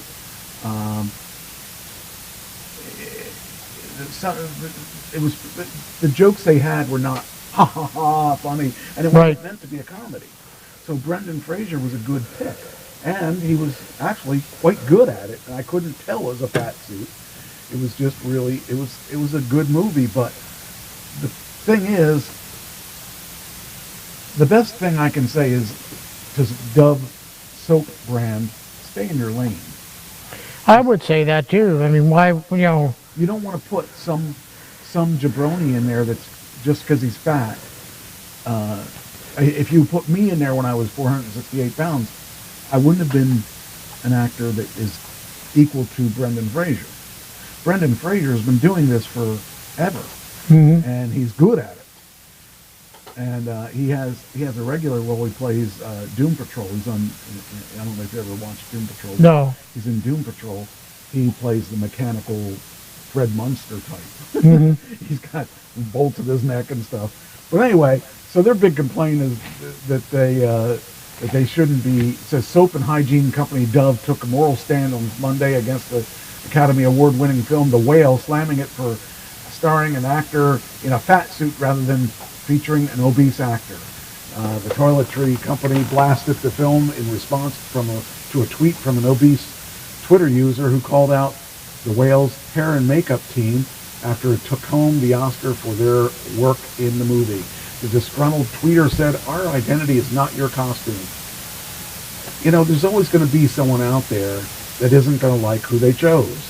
And I think they chose, when I first saw it, I thought, oh, that's kind of weird that, he would do this role. And I thought, it's not a role you would expect to see him do. Yeah. Because he's done a lot of comedic roles. Right. But it was not a comedy, per se. It was really it was a mental, you got to think about what the movie was about. I mean, it's a thought-provoking movie. Because it wasn't what the movie was about on the surface. On the surface, it was about one thing, but what it was really about was how it ended. And I can't really tell you how it ended, but it was really good. And if a disgruntled Twitter user says our identity is not your costume, maybe he should lose some weight because he says our costume. If they had put a guy in there, there's nobody I can think of off the top of my head who would have fit the role better than Brendan, because he did a great job. And there's a reason he won that award. He was convincing that he was that big. He was so big he had to use a walker. They showed his legs as really big, and they had me convinced at the end of the movie that guy was really him, that he was Right. really that fat guy, and Yeah. it was really. But the idea of the movie was that he had made some mistakes, and he just wanted to right his mistakes the best he could.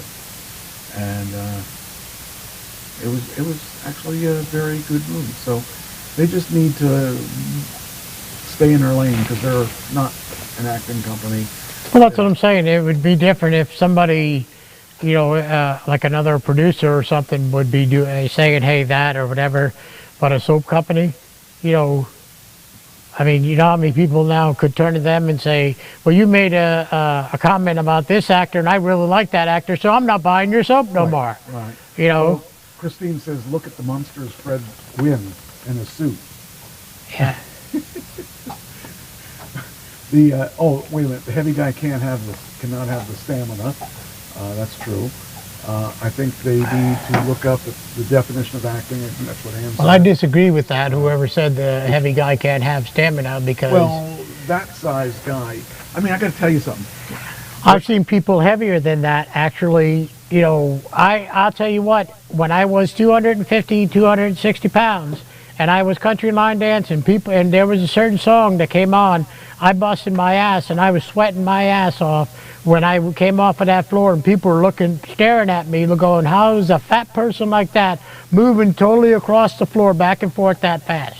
But understand this, the thing you don't see is that when you're acting, when you're an actor, and you're told to show up at the set at 6 a.m., you're showing up at the set at 6 a.m., and you may not go on the set until 2 in the afternoon, 6 at the afternoon. Mm-hmm.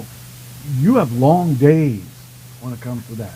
And someone that's 600 pounds, especially for that role, where he was in every single scene.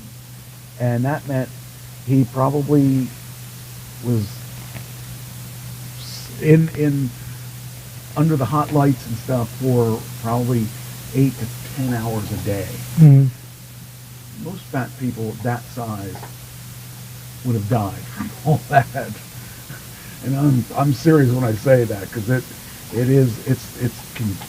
horrible. The worst part about it is, it says here, 215 is not 600, and that's the whole thing, is that if you're actually having to wear a fat suit for that period of time, that's a lot of time to wear a fat suit too. Yeah. But if you actually have a 600-pound man had to go through that every day, chances are that, well, I mean, it's going to sound bad, but I'm speaking from experience. The 600-pound man is a 600-pound man for a reason. And part of it is they're not active. And for them to do an acting role like that would be a horrible thing. And it would be... not to, hopefully doesn't get any bad reputation, because I'm not prejudiced or anything.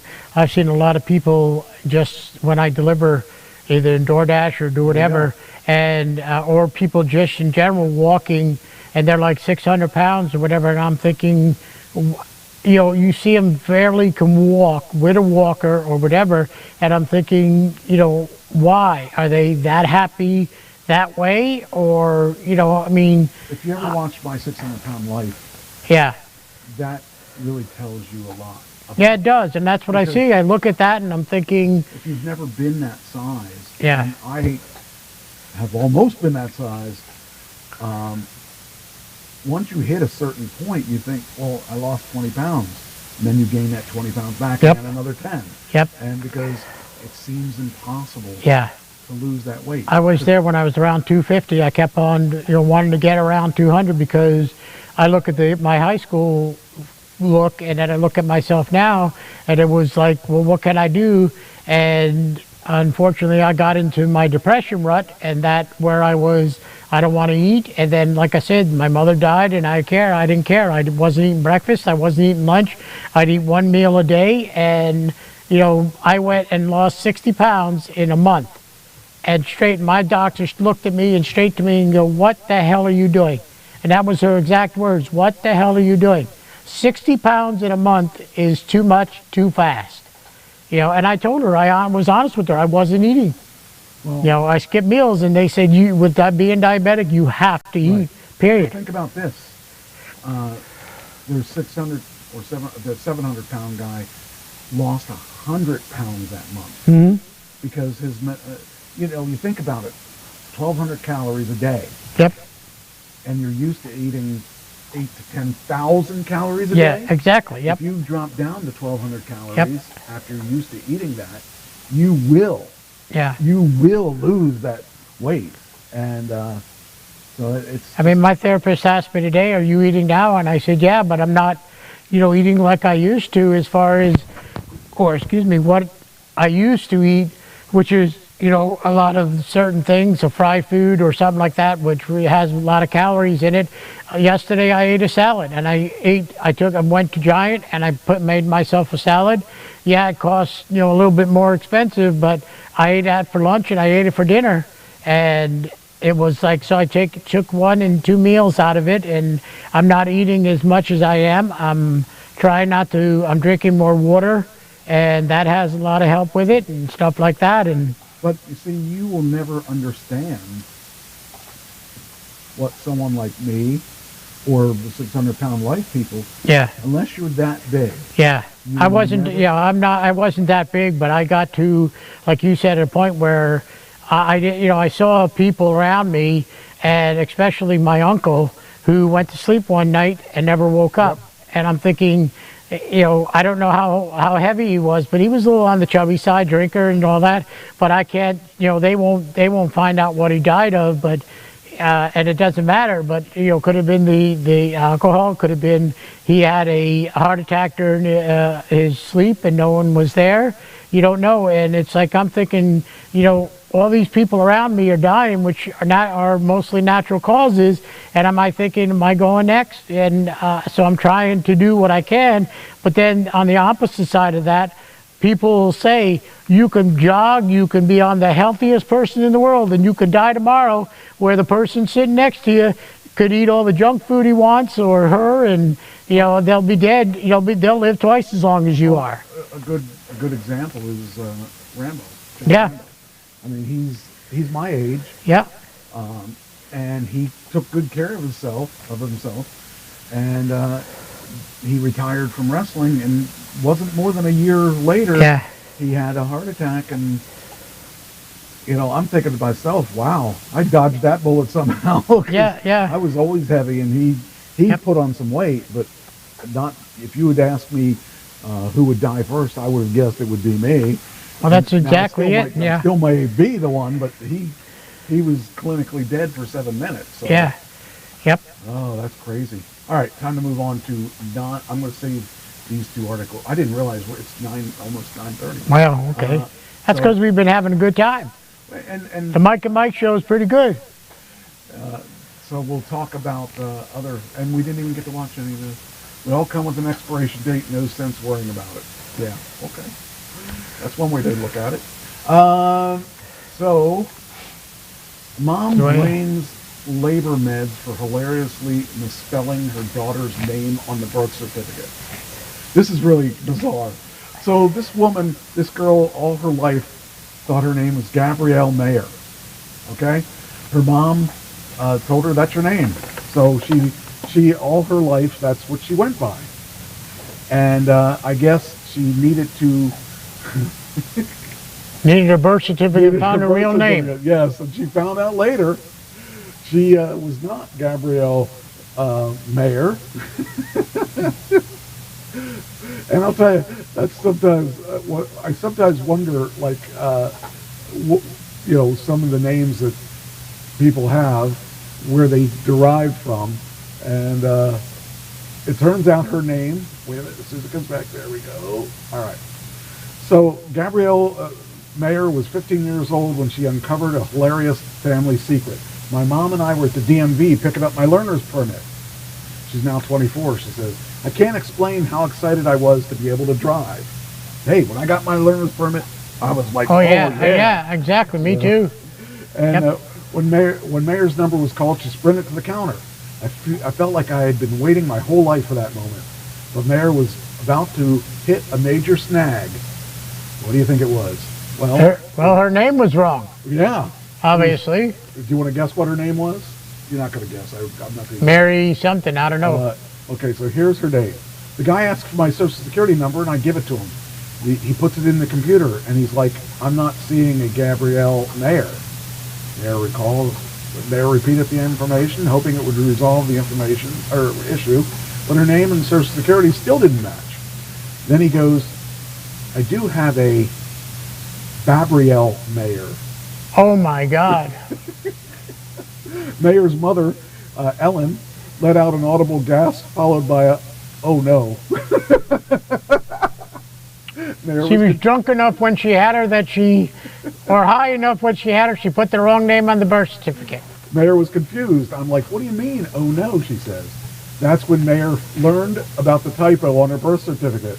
To induce labor, Ellen Mayer, who was 10 days past her due date, had been given a cocktail of medications. There you and was go. feeling loopy. I was shaking so badly. Those drunks will do it every time. I was shaking so badly that my G must have looked like a B, Ellen tells. Now, see, I would have thought that the mother would have realized it by now. Yeah. This is kind of like this is not a thing that you just accidentally do and 24 years later or 15 or 16 years later it comes Well, that's up. what I'm saying. Don't you have the birth certificate and look at your birth? My mother, looked at my birth certificate all the time, and it's like, okay, it was clearly said Michael on it. It's like, okay, there's no Michelle or something like that on there. Don't you have to register them for school? Well, yeah, exactly, exactly. And it's like, they ask most of the time these days too, if you go get a job, can I see your birth certificate? That's part of one of the IDs that they ask for. Right, especially your driver's license. But anyway, oh man, I was shaking so badly that okay, so the G looked like a B. So Gabrielle, how would you like a name, Gabrielle? Gabrielle. Okay, so instead of being called Gabby, you're called Babby. Mm-hmm. Mayor found it hilarious. At least she did everything. I hope her husband understands when she gets married. And she had her flirters for that.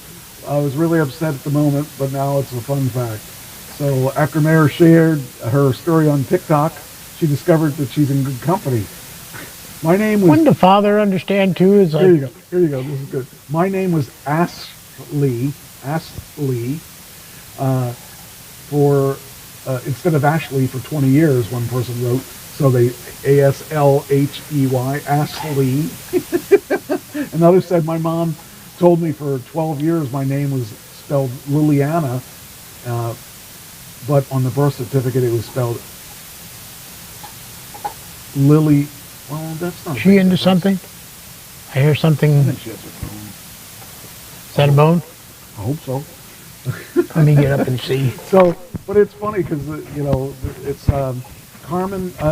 My nephew is supposed to be named Cameron, but on his birth certificate it says Carmon. That's why I'm glad I have the name Michael. It really can't be screwed up too much. Oh, it can be screwed up though, I'm going to tell you. Yeah. I'll wait till you come back. Yeah. My social security card said Laureen as my middle name. My mom misspelled my name, and it's supposed to be Sonia, not Sanya. My friend's name is technically Bethang, not Bethany. And for years I thought it was... Yeah, I sounded like a bone. I heard something, I wasn't sure. So Every time she has something though. You want to get up there? Come on, you want to get up there? It says my friend's name was Bethang. Yeah, come on. Was Bethang instead of Bethany. Oh, wow. And it's funny because, okay, so... I know you could spell Michael wrong because I get a lot of people going M-I-C-H-E-A-L. My mother didn't know how to spell my name. My name was A-E-L for a long time. Right. And then she started spelling it E-A-L when I was in my teens. Well, it's usually those scammers that's how I know they're a scammer. They go, hey, Miguel, or they go, when they call you up, they go, can I speak to a Michael Carrillo? And there's no Michael Carrillo here. I don't know who you're looking for. And they'll go, oh, and I'll say there's a Michael Cirillo here. Oh, that's who we mean. No, you don't. Click. Yeah. That's what I do. So that's nice to know that other people have had that issue. This one was given to me by Trish, I think. Hi. Man politely robs a Utah bank for $1, then sits down and waits to be arrested. I have an article that I didn't give to you that I heard on the radio that is really up your alley with a Tesla. Oh yeah? Yeah, I didn't. They didn't have it on like a thing, but it's very stupid. It's called "Stupid People Who Do Stupid Things." Okay. Yeah. Police say a Utah bank robbery suspect politely demanded $1 from a teller, then Hi. waited in the lobby for officers to arrive because he wanted to go to prison. Daniel Matthew Santa Cruz, 65, was booked in the Salt Lake County Jail on a robbery charge. Please pardon me for doing this, but this is a robbery. Please give me $1. Thank you. Santa Cruz Road. For $1? That's all he wanted was $1. He just wanted to go to jail. You know, I'm sure Oh, he well. had it. Okay. Well, I mean, the thing is, There's other ways to go in jail, I would assume that he was in jail a lot of his life and got out of jail and just couldn't get it together. So there he was a wants to- movie like that. The guy was in, I forget the movie, but he was in jail all his life. They finally released him because he got like, it was like 99 years or something, and he got or whatever he was up to like 70 years or something in jail. He reached his 70th year. They released him. He hung himself because he didn't know how to live outside of a jail. Well, this one guy that was it was last week's story. Yeah. There was a guy who was had a 100-year sentence, and he served it. He's 117 getting out of jail. What are you going to do at 117? What the hell are you going to do at 117? I mean, Yeah. You figure he's used to the life there, Yeah. and you know he knows what to expect day to day, and he's getting out. He's has no place to live, has nothing, has no money saved up, has what are you going to do at 117? It's not like you can go out and get a job at Best Buy. Yep. You ain't going to get a job. You're not, and if you could, I mean, the thing is, your age is going to be against you then. Yep. Yep. Although I've seen a lot of people who are 70-something years old still working. I mean, because they had to, and I'll ask them, they're not doing heavy lifting or anything like that, but still, I've seen them because I've worked with them. So it says here, Donald sat down in the lobby, waited for the police to arrive. While waiting for the police, Donald made a statement to the victims that they are lucky he didn't have a gun because he was it was taking the police so long to get there. At this point, the branch manager said she ushered all the employees back into the back room for safety and locked the doors. When the police arrived, they said they arrested the suspect, who was later booked into the local jail. No injuries were reported. Donald said he had done this because he wanted to get arrested and go to federal prison. Donald said that if he gets out of jail, he will rob another bank and ask for more money next time to get the desired result of going to the federal prison. So, I mean, that person is a person that just needs to go to jail. That's what he wants to let them live in there, and it's sad, but unfortunately, some people only know that life. Right. And that person there, he doesn't have a clue how he would live in the world, and it's really a shame. I mean, I don't know. I can't imagine doing it, but at least he did it the right way. He didn't get himself, Yeah. He said, look, I want to be arrested. Right. It's such a shame. Now, my question to you, since I tell you this story, since you have a Tesla, Yes. do you know how full your Tesla is before you get in it? Even though you plug it in every night? Yes. You know how, so when it's empty, when it's, whatever, right? These guys made a robbery, drove to their Tesla, and the Tesla was dry. It had no power. Well, I mean, if they didn't drive it a lot. Well, that's what I'm thinking. It's does drain down. but it's like, okay, if you're gonna drive away in a Tesla, make sure the Tesla has plenty of energy Get up there. or power. Come on, get up there. Are you getting that heavy that you can't get up there like Bear? Man. Oh my God, Bear's getting that way. I'm telling you. Yep. I need to get He's When we took him to the doctor said for his height and weight, he's about the average, but Well, I think the he's thing heavy. is, you have an app, Yeah. and the app tells you everything you need to know on it.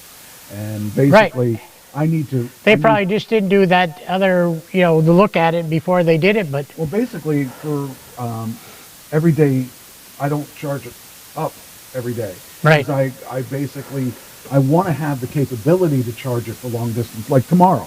I'm yeah, going to be charging it up tonight. Right now, I'm at 76% right, because I don't need the full 360. Well, right. tomorrow, I'm going to need the full 360. So what I'll do is I'll probably charge it tonight I'll probably charge it for 95%. Because you don't ever charge it 100%. 100%, right. Unless you're absolutely, you need to, then, But Like the you're thing going is- to here for Connecticut or something. Well then, but the thing is, for drives, I can go 3 hours without sweating on Right. that charge. And then I usually have to go to the bathroom anyway, so I just go to a charge station. Right, and go I to can use the usually bathroom, right. This has a fast charging system, not like Right. the other one. The other one was Right. a slow. If you remember when we went to The wrestling, New yeah. York, Yeah. it took us a long time to charge. It took, yeah, It doesn't now. So Right. for me to charge my car, I go about 15 minutes and I'll get to a full charge. oh wow. So it's really a lot different. So like tonight, I will. Hello. Hi. She wants attention. I think she's, you doing? you know why? I know your buddy's not here and she's not giving you the treats, that's all. Have a treat. Because you're not bothering her, Give you a yeah. treat. That's what it is, yeah. You want some Give you a treats, don't treat. you? Yep, and You're a good Tricia's not dog. here to give you the treats. You've been a good dog on that. So I know, I'll give you've you been a very good. treat. Yeah. Yep. What are we giving you? Let's hope the other one at home has been very good because This? knowing her, she's been, nope, no, that one, Well, I no. know which one she wants. I gotta. If you stay on the seat long enough, I can get to what you want. I know what you want. Well, we found out, I bought the bigger bowls of Beneful when he was eating the smaller cans of Beneful. And evidently he doesn't like the bigger one, and I'm not sure because it has all the carrots and all that stuff in it, where the smaller one don't have it. So he's very picky, so I thought he would like it.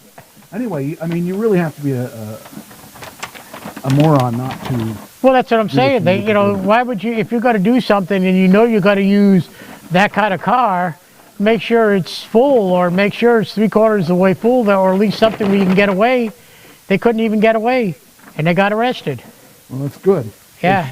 They should be stupid so that you get. Well, yeah, people. I mean, that's what I'm thinking. And people like when unfortunately did something that I regret now. And when I was about 10 years ago, and I was at my girlfriend's house at that time, and my ex-sister-in-law called me there, and I was living with them, and she said to me something like, you have to go home, or no, you have to go to the welfare office and sign a piece of paper. And I misunderstood her because I thought she said something else. And I said to my sister-in-law, if I had a gun, I'd go down to the welfare office and I'd shoot them all. She called the friggin' cops when I was at my mom's, and the cops came there and arrested me. Said it was how did they got me on terroristic threats. or yes, something? terroristic threats, exactly. And I said it to my sister-in-law. I didn't say it to the welfare office. They said it doesn't matter. Your sister-in-law reported it to the police, so we have to investigate it. And I went to jail for a whole week. Yes, for a whole week, because the judge that night didn't want to see me, and he was going to see me a week later. And I sat they there thought for a you whole left week, it. and I'm like standing there, the only person in a cell or actual police station's jail cell, crying because I'm like, I'm never going to see my dog again. I'm never going to get out of here because it's the first time I've ever was arrested. And one guy shouts from, I don't know where the hell he was, whatever, goes, shut the hell up. And I'm like, and then and then the worst part about it is my sister-in-law, the day they released me, was the one that came and got me. And I'm thinking, what the hell? And they said to me, the only thing I got was I had to pay for classes for anger management classes, which was stupid because the only thing I found out of the whole class that I went for a whole week was, well, every like 4 weeks I went there, was anger is what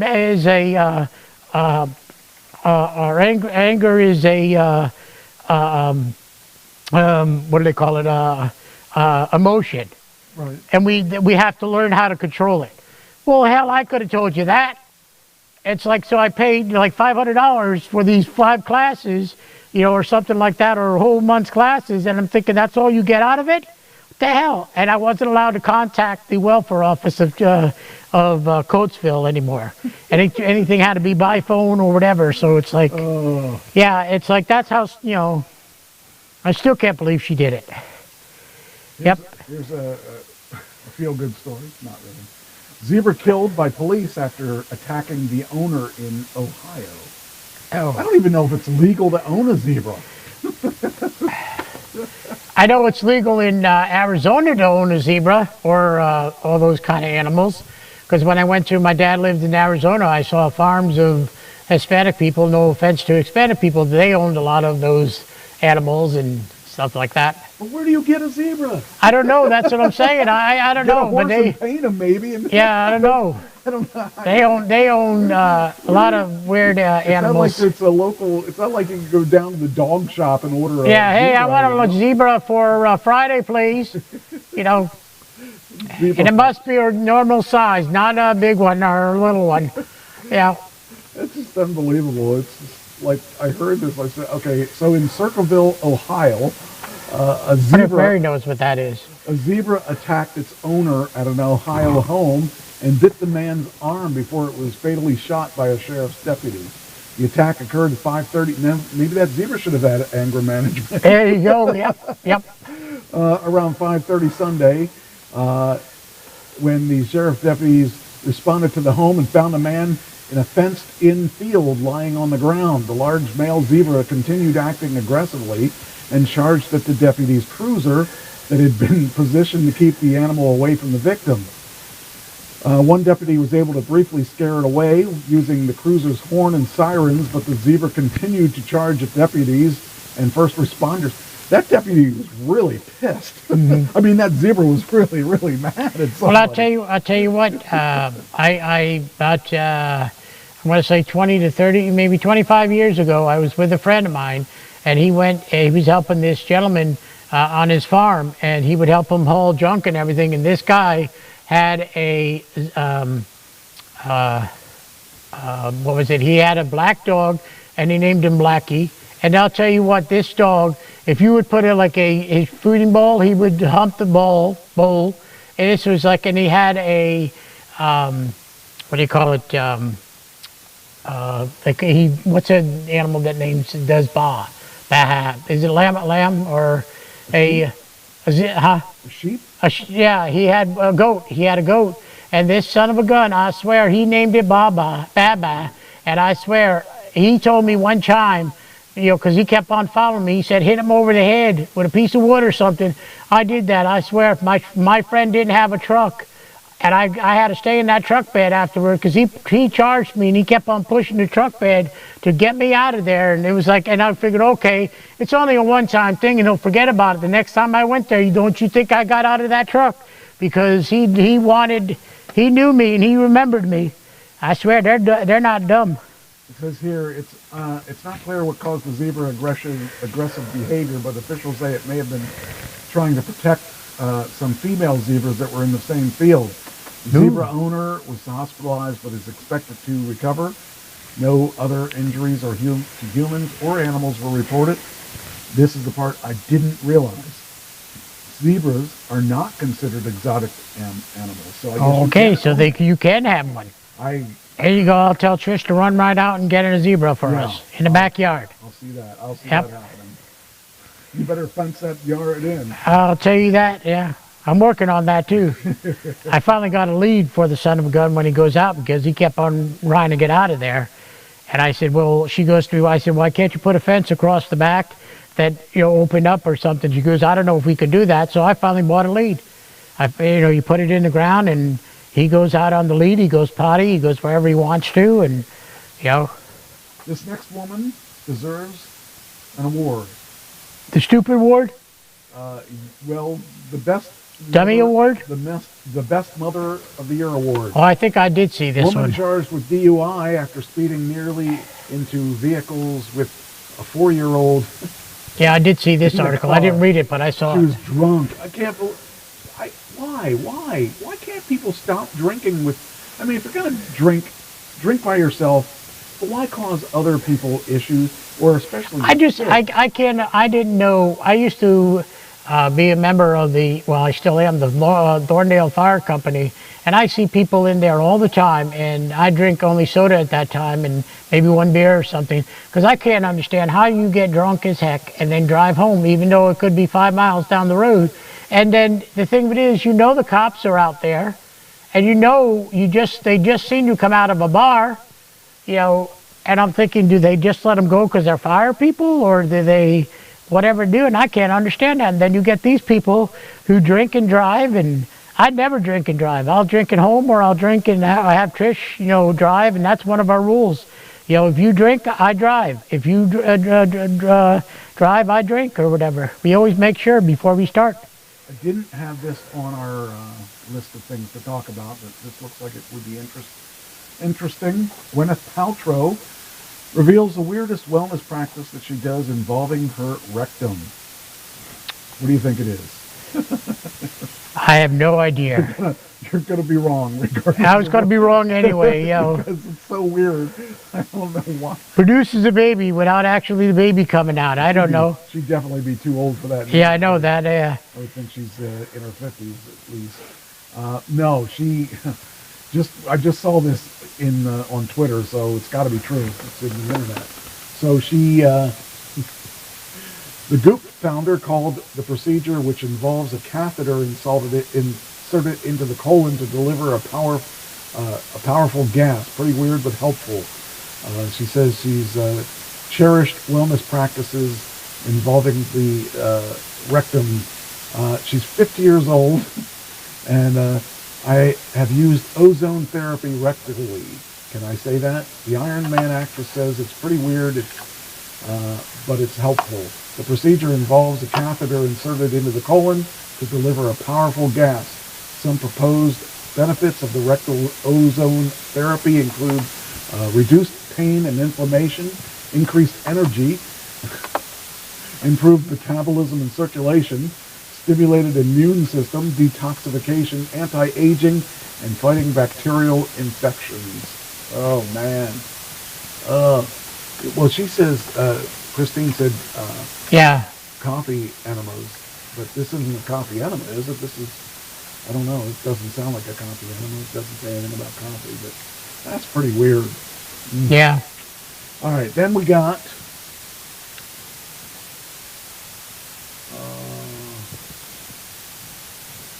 let's see, okay, we're running out of time, so I gotta choose. Yeah, about 10 minutes left. But we started late too, Yeah, I'll so probably go about 5 or 10 minutes on it. that's fine. Well, I got a lot of stuff here. Yeah. Let's pick the best ones out of these, just in case. Ah, here we go. A ghost submarine. Guess what's in it? $87.7 million of cocaine. Jeez. What the freak? There's people, I mean, So they don't think I'm going to get them on the earth, so they go underneath ground, yeah, why not? or into water. Okay. I mean, but that's what I would try too if I was into that type of thing. But Jesus. seems really kind of pushing it a little bit there. But it's kind of, people are crazy. I think with that much for you, it'd be like sink the Titanic. It would sink or something and not come back up. I'd be afraid with all that stuff, it would get water, you get water in and see you later, there goes your profit, pal. If you make it. It was a scene straight out of Narcos. The Colombian Navy stumbled upon a chilling sight when it seized a ghost submarine and found 2 dead bodies aboard it, along with $87.7 million worth of cocaine. 87. How much cocaine? I mean, I don't know like what a brick of cocaine is Me worth. either. I don't. But $87,000 or $87 million worth of cocaine. Officials estimated there was more than 2.6 or 26 tons of cocaine on a 49-foot vessel floating in the Pacific Ocean. Whoever those two dead people were, they must have been having a good time before they died. You can separate the seawater out of it, actually. Officials estimate, well, it says, I'm trying to say 2.6 tons of cocaine. 2 survivors were also located and were in need of life-saving medical attention. Wonder what's going on in that boat. Once the illegal device was located, the military personnel found 2 individuals in poor health conditions on the outside of the vessel. So I'm thinking this is the boat, the submarine thing. Yeah. And says apparently there was an accident inside the semi-submersible due to generation of toxic gases coming from the fuel. Who thought that they would be killed by the toxic gases? I thought they would have been killed by the cocaine. Yeah. But, the 2 men That's what I'm were saying, treated 'cause, and you know. transported to a nearby vessel where they were given the necessary medical attention so they could go to jail. I don't know if I'd want that. I think I'd just let me die. I don't want to go to jail because I mean, $87 million worth of cocaine. You're going to go to jail for a while. It's not like that's just a small offense. Yeah. Both survivors. Not like, oh, I got a handful and let's go. Both survivors, as well as the corpses, were and the coke hall were brought to the municipality of Tumaco, where they were presented to the Technical Investigation Corps of the Attorney General's office. The Colombian government touted the Navy's efforts in preventing the drugs from being trafficked, estimated that it would that it kept more than 6 million doses off the illegal market. Man, oh, I guess this is. No, that wouldn't be. That'd probably be the stuff they used to figure out if it was cocaine or not. I don't know. That's crazy. Officials also put on a video of the moment the officers boarded the partially submerged vessel and laid out dozens of bricks of cocaine found inside. The submarine was one of 3 recently seized by the government that allegedly belonged to the Revolutionary Army Forces of Colombia, which is FARC. Oh, we lost the FARC. Man, that was a nasty FARC out there. Give back to them, maybe we can win something else from them. Holy shit. The FARC is the Marxist guerrilla group that attempted to overthrow Colombia's government between 1964 and 2017, was involved in drug trafficking, kidnappings, and other criminal activities to finance its work. Man, that's nuts. Mm-hmm. I guess that's the way it works, though. Oh my gosh, this is it. This is where all the cocaine is. Wow. That's crazy. Okay, come on, Mouse. Keep working here. Let's not quit. All right, let's see, next. Come on.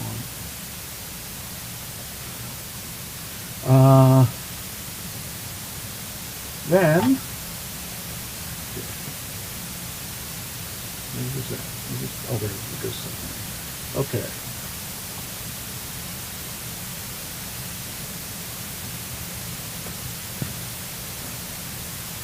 Oh, this was good.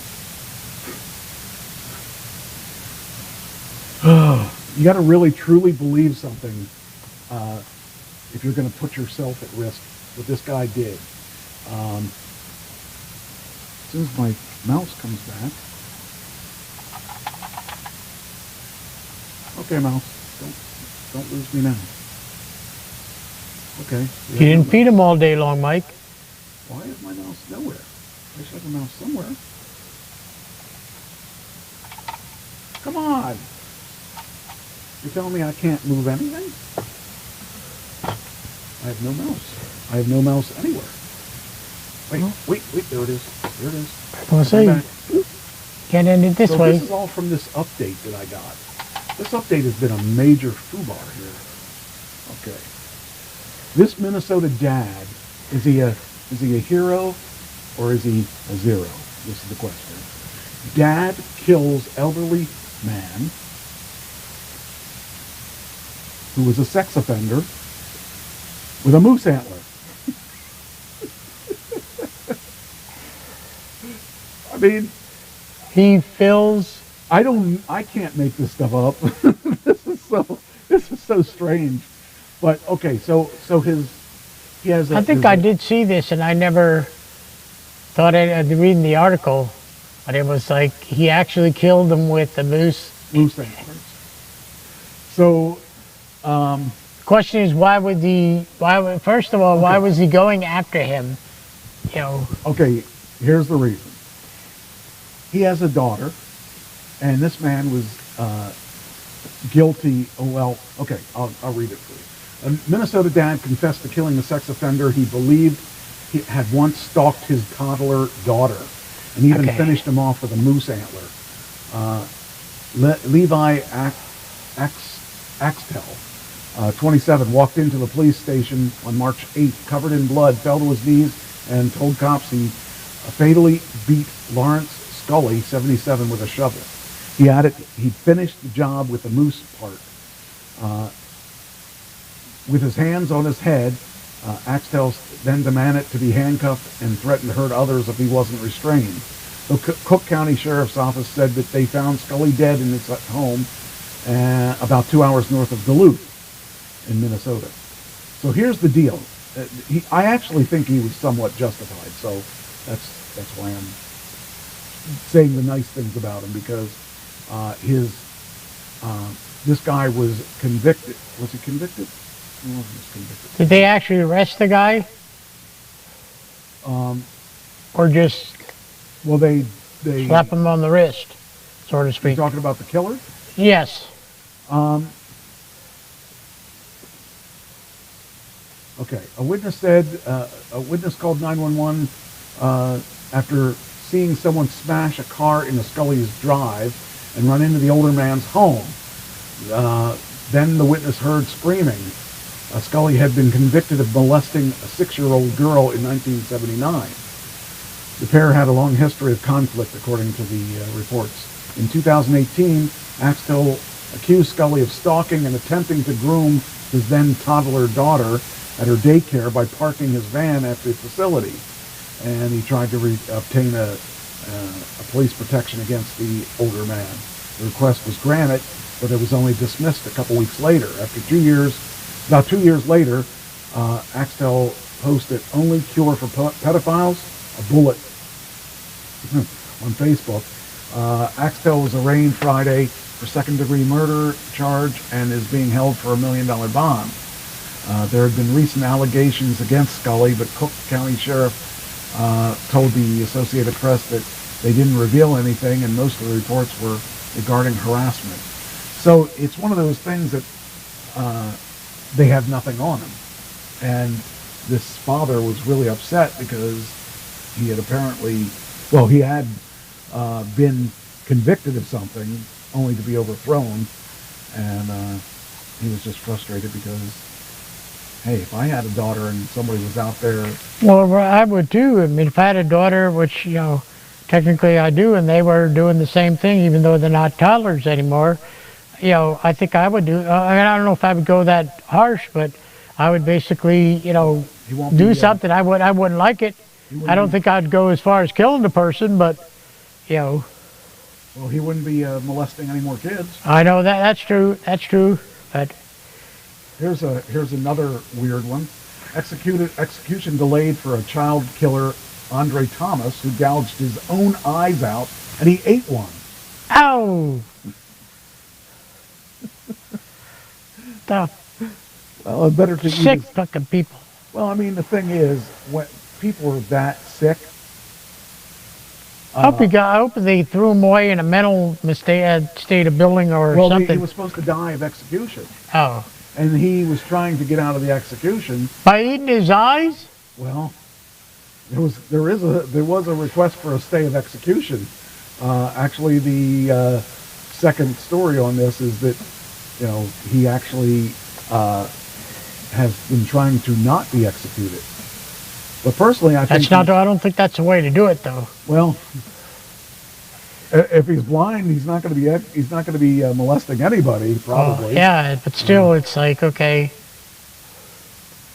Well, yeah, he's I don't know if the Texas death row I think I would inmate throw who up if killed I saw three my eye on the floor. who killed 3 people, including 2 kids, and later gouged out both of his eyes and ate one, was granted a delayed execution.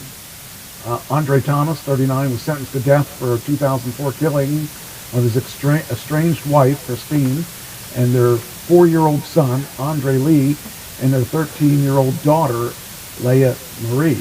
Okay, what I don't understand is why would they postpone the execution? If you're supposed to die today, just because you pop your eyes out, what's going to delay it from 2 weeks from now? Why would you do it 2 Well, I don't weeks know, from but now? I You're don't- still going to do it, right? I don't know when he did his eyes, though. Well, that's what I'm saying, though. Even if, if you're supposed to die today, and you do something like that, say yesterday, saying, okay, because I popped my eyes out, I'm not going to be able to, what does popping your eyes out, even eating it, have to do with still killing the guy? Well, yeah, but we're not done here. He Oh. cut out his children's hearts after during the fatal attack.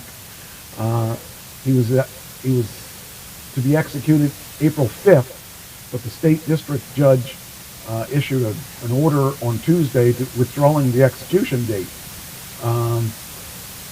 I think, excuse me, I'm sorry, I think the motherfucker should be dead. You kill somebody and then you throw out their heart? You literally tear out Your their own heart? kids. Your Yeah, own it was a kid, that's what I'm saying, was- your own kid. Your own kid. Yeah, your own kid. Why, kill the motherfucker? Yeah. Don't delay it. Why would what was the judge thinking? That don't delay it, kill him. Well, here's the Supreme Court prohibits executions of intellectually disabled, but not for those with mental illness, and has ruled the death row inmates must be. So they need to determined prove that he competent. was mentally See, ill. this is the thing I don't understand. Our system is so screwed up. Yep. So if I go out and I kill somebody, and then I act as if I'm mentally, Yeah, which won't most get- people I these won't get days do killed. that.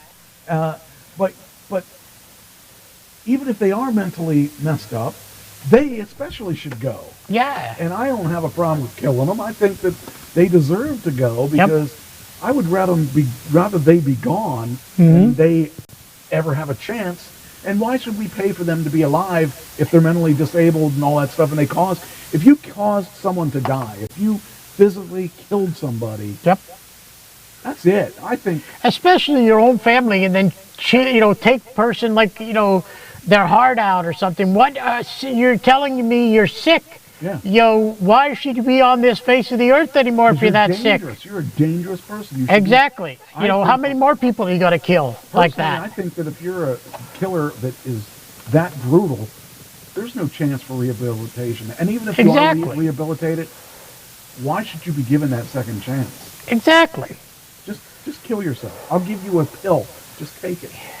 Give him I would- poison or something. Do would something. do something. Maybe slow effect or something. If he ain't got no eyes, give him poison. He doesn't know what he's drinking. Yeah. Yeah. No eyes. Yeah. Yeah, you got no eyes, give him poison. He doesn't have some soda. Drink it down, Got bud. no eyes. Kill him. He can't tell you who it is. Exactly. It's like, come on Oh now. my gosh. You're just as bad as I am. Yep, I know, I'm sorry, but, I'm not sorry. I think that those kind of people, they don't deserve another chance. I don't think so either. I really don't. Killed 3 people. All I don't, his yeah. family, I his mean, own it's, family. especially that's me, like me going out and killing Trish, the person I love, holy cow, why would I do that? Wanted to Why, and I mean, that's what I'm saying. I would never want to kill her, That's disgusting. Yeah, that's unreal. Those people are just unreal. Where we at? 10 and 4. Okay, I guess I'll do one. Do one more, and This is because I have to use the restroom. Got a couple here that are good, but we'll do this one for the last one. Do you remember? Oh, you weren't here. Well, you were here a couple weeks ago. Were you here when I did Cocaine Bear? No, I don't think so. There's a movie out called Cocaine Bear. No, I don't. No, I don't think All I right, did. well, it's based on. Oh, yeah, the cocaine, the bear that. Yes, I do remember that. Okay, Yes. Well, it's based on a true story. Yes. Okay, well, They having cocaine somebody else now? Cocaine cat. Cocaine cat. Okay. All right. We got a dog. We got a cat. No, do we hear a dog? Okay, Bear, don't go out there and start throwing cocaine. Be careful because you might pull your eyes out. Of I that. know. There you go. You never know because people are a little weird like that. But cocaine cat. So this Cocaine cat. is Okay. captured in the wild. This cocaine is getting into everybody Oh man. except for me, and I'm not going to have Part it. of that $87 million. I know, worth of holy cocaine cow. Or something. But this cocaine cat. Well, Hold on, I gotta. Anyway, he's up on this. They captured him, and no, they they tested captured him. him. Was he full of cocaine? Yes, he was. Holy cow. How did? Was he like, okay, I'm a little woozy How here? does this happen? How does a cat get cocaine? Yeah. I mean, I can understand how the bear got cocaine because he found it in the woods when he was out walking, doing what bears do. Right. But a cat? Yeah. That's insane. But yeah, this. I'm trying to get this stupid thing. I gotta get down here and work on stuff so that I can get this working and stopping it from trying to drive me insane. Anyway, so. Oh wait, where is it? Where's my cocaine cat? There it is. Where'd you lose your cocaine cat now? Oh. Okay, wild feline, it's a feral cat too. Wild feline tests positive for blow after capture. We smell a cocaine bear spinoff. Ohio authorities. Of Is course, this a one real too? Yeah, this is real. Holy cow. This it's Ohio. He could have been hanging out with a zebra. I know, exactly, or whatever. I'll have to ask Mary, what are you doing in Ohio, Mary? A cat, Ohio authorities were flabbergasted to capture an escaped African wild cat that later tested positive for the nose candy. The cocaine cat caper unfolded during a traffic stop when the animal jumped out of the car and quickly climbed a tree. Hamilton County dog warden deputies later responded to the sightings of a leopard in a tree. Accompanying footage shows the high-flying feline crouching on a branch at night, like a scene out of the National Geographic. Cocaine cat. Let's see, there he is. He looks kind of scary there. Yeah, I know. Yeah, man, I'm telling you, there's just craziness going on That's there. weird. These types of animals are considered dangerous. And it says here, rescuers were able to retrieve the furry fugitive known as Amory and bring him to Cincinnati Animal Care for analysis. And it says subsequent DNA tests confirmed the animal is serval, a medium-sized feline that resides in the African savanna. They're best known for having longest ears of any cat, using them to detect movements. Our initial thought was the cat was a hybrid F1 Savannah, which is legal to own in He wanted Ohio. to go to jail too. But apparently, the experts said that Emery was a serval, which is illegal to own. So, Oh, wow. so not only was it, oh man, that's a big cat too. Yeah, that's what I'm saying. Holy cow.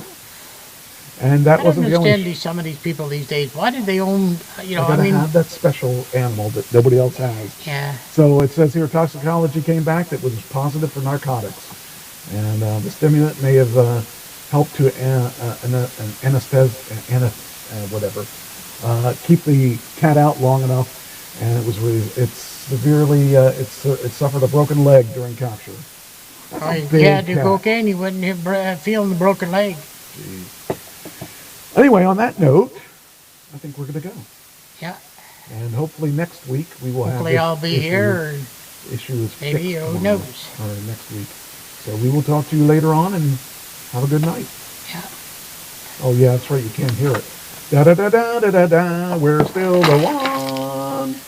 Yeah, we're still the one. All right. Still the one. You can have the rest of the pizza. Okay. I didn't eat much of I'm it. just going to take my We're stuff. still having fun, and we're still the one. Yep, we're still having fun. We're still the one. Do do do do. Yeah, Trish usually goes to bed about 8:30. All right. Coughing, I don't know. She's very tired, so. I will talk to you guys later. Yep, maybe Thursday. Bye, brother.